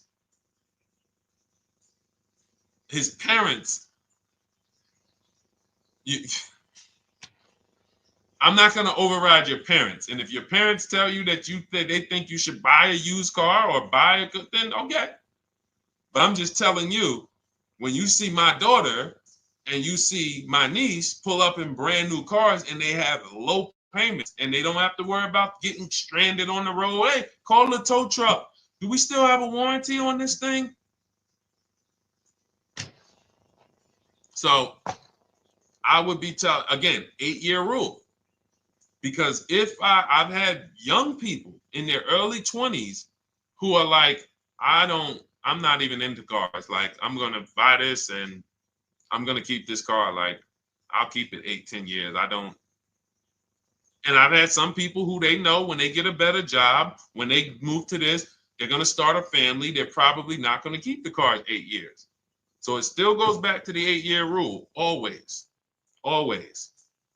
Most young people, most people should be leasing their cars. That's how I did very well throughout my 20s. Praise the Lord, because I did not have high car payments. I didn't have cars breaking down on me where I had to be like, oh man, couldn't get to work today. Not many 20-year-olds, 23-year-olds are keeping cars 8 years. So when you're putting them in used cars, you're really setting them up for failure in a lot of cases, compared to if they were just leasing, getting look, because some people be like, wow, are $300 car payments still out there? Oh yeah, they're still out there. Just you just are shopping for the right car. I know India had her look, Rosalie, she's in our Done With You video checklist and coaching program, like Cars from Home. She's, you know, this is our Facebook group she's commenting from. 3 vehicles she got, all for her sons, all of them. A Nissan Rogue, $399 a month. That's a $36,600 car. She got a Mazda CX-30. That's a $28,200 car. Payments $339 a month. $339 a month. And then she got a Mazda CX-50 for her other son, $40,000. On top, we haven't even talked about the equity and leases and selling leases and, you know, really maximize her equity, because she said she got $6,700 selling 2 of the old leases. $6,700. Drove the cars for 3 years, had equity, bid it out, sold 2 of them, $6,700. You're probably like, Deshone, I didn't even know you could sell a lease. My question is, how much has that cost you?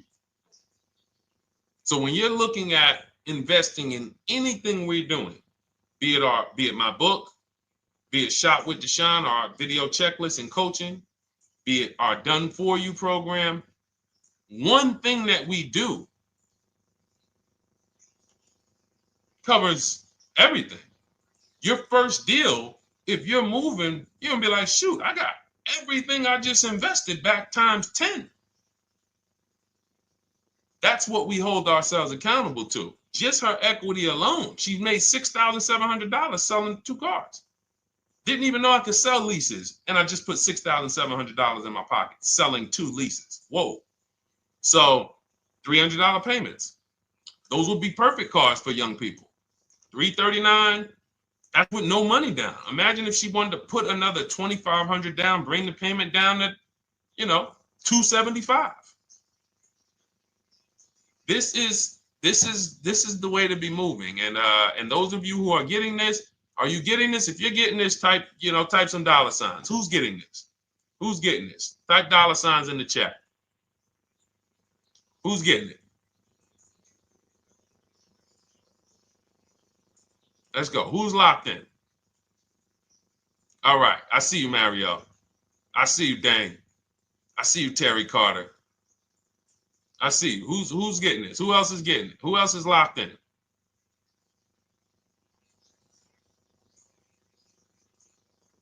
A lot of y'all on here. Listen. I see you, DJ and Nice. I see you, Arms Reach. And I can tell the people that's locked in because they be like, all right, Deshone, you said you're here for 90 minutes. I know we got about 3 minutes left. I mean, I'm hanging for this whole thing. I don't want to miss anything. Shout out to the people that are locked in. All right. Go ahead, Dolan. Should the out-the-door price include your trade? First of all, that's a curse word. All right, we're going to go back to that because I got out of saying that for a while. We do not trade cars. So you probably just popped in maybe about 30 minutes ago on the stream. We were talking about the 3 pillars of great car deals: who you buy your car from, who you sell your car to, who you get your loan from. You in order to get a great deal, a below market deal, you must get a great deal from each one, which means you bid out each one. I bid out, got multiple offers for who I was going to buy my car from. I got multiple offers for who I was going to get my loan from. I got multiple offers for who I was going to sell my car to. I bid out everything, therefore I got my great deal.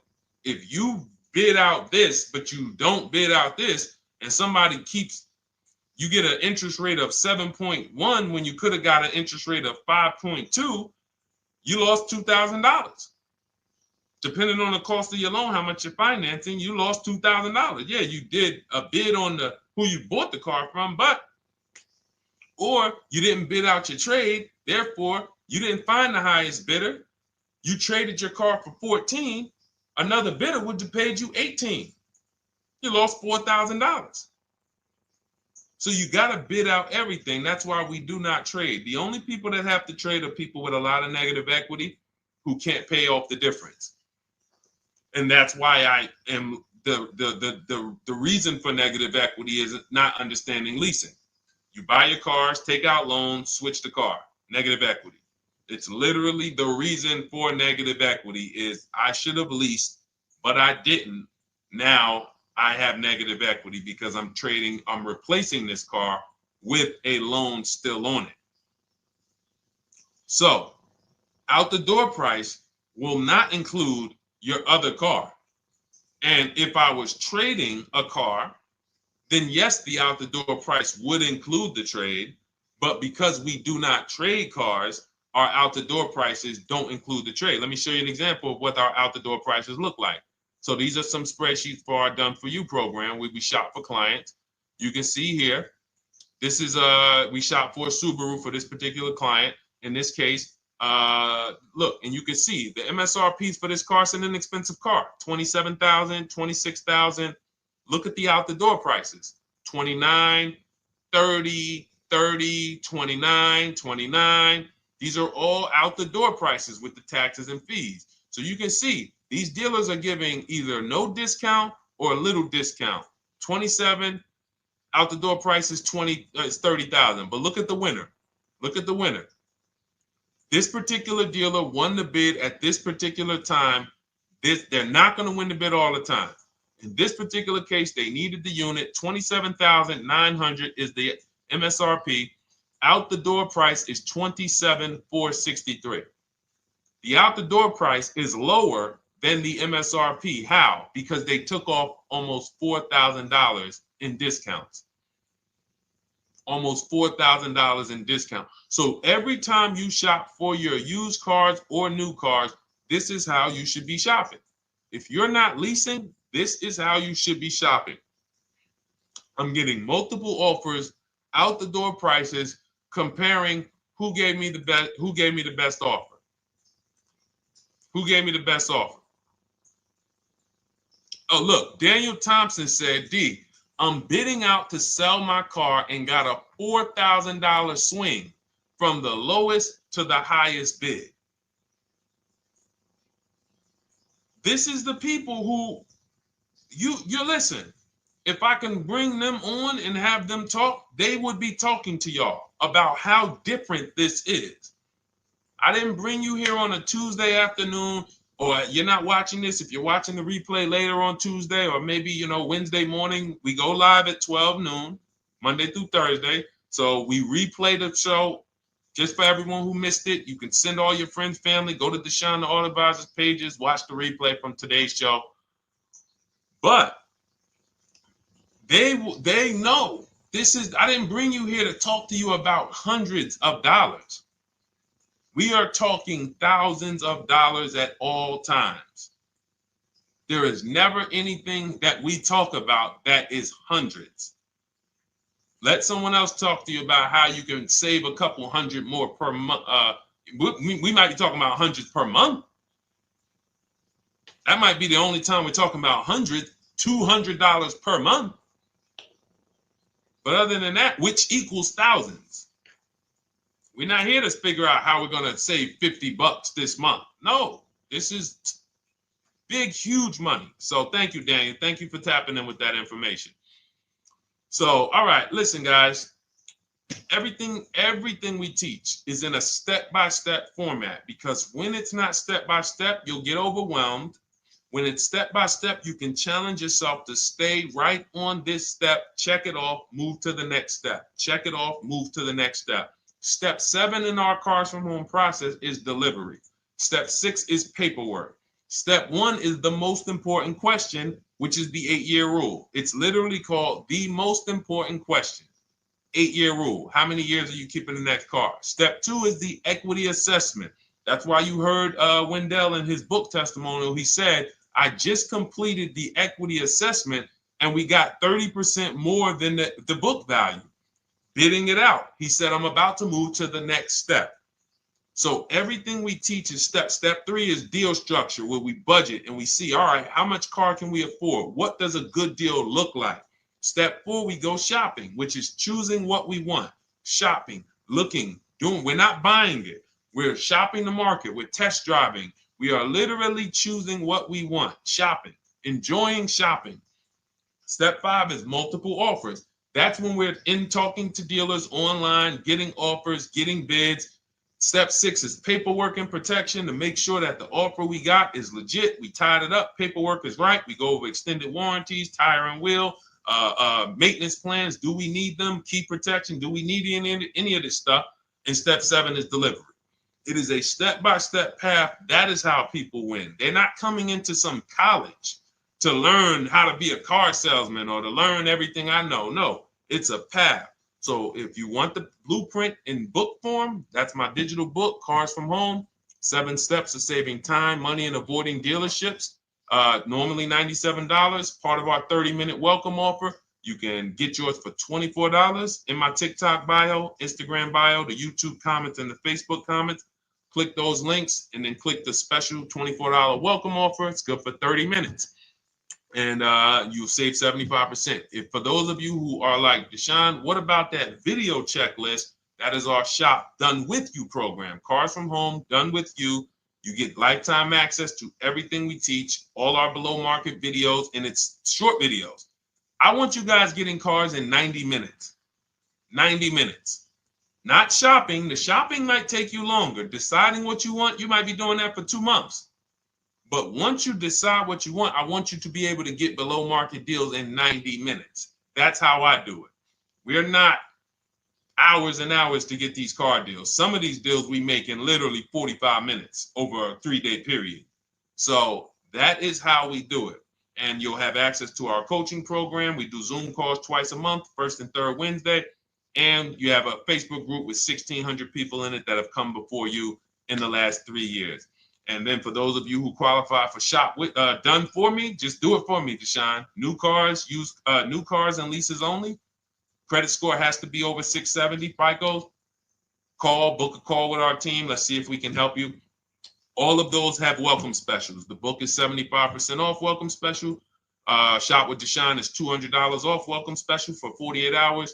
And done for you is $300 off for 72 hours. All welcome specials for people to say, all right, I'm taking action. I'm going to take advantage of a lower investment for taking action immediately. And for those of you who you're still new here, you're like, Deshone, I like the information, but I need to get, can I get some free advice first? Let me test out some free advice. You can, of course, go download our cheat sheets, and that's there as well. All of that is in the Cars from Home Toolkit.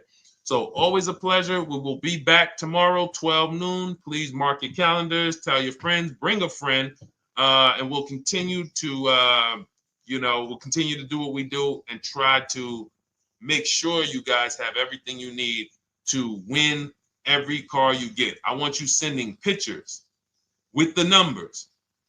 You know you've done it right when every car you get, you have pictures with the numbers. You know people who purchase cars all the time, all post their pictures. Hey, had to upgrade. Oh, just got this. Hey, had to treat myself. Oh, watch it now. But you never see the numbers because they really are not confident in the numbers. They don't want to talk about the numbers. Everybody who shops with us, whether you're getting our book, whether you're using our stuff, and sometimes people who they piece together my social media videos and they'll get it done. But they are sending the numbers. Look at what I paid for this car. Not only did I get a great car, but look at the deal I got on the car. That's when you know, all right, you understand this thing. All right, have a great day, y'all. See you tomorrow. And if you couldn't make the whole broadcast, feel free to watch the replay. We'll be replaying it throughout the day until tomorrow's show. All right, have a great day, y'all. Thank you. God bless you.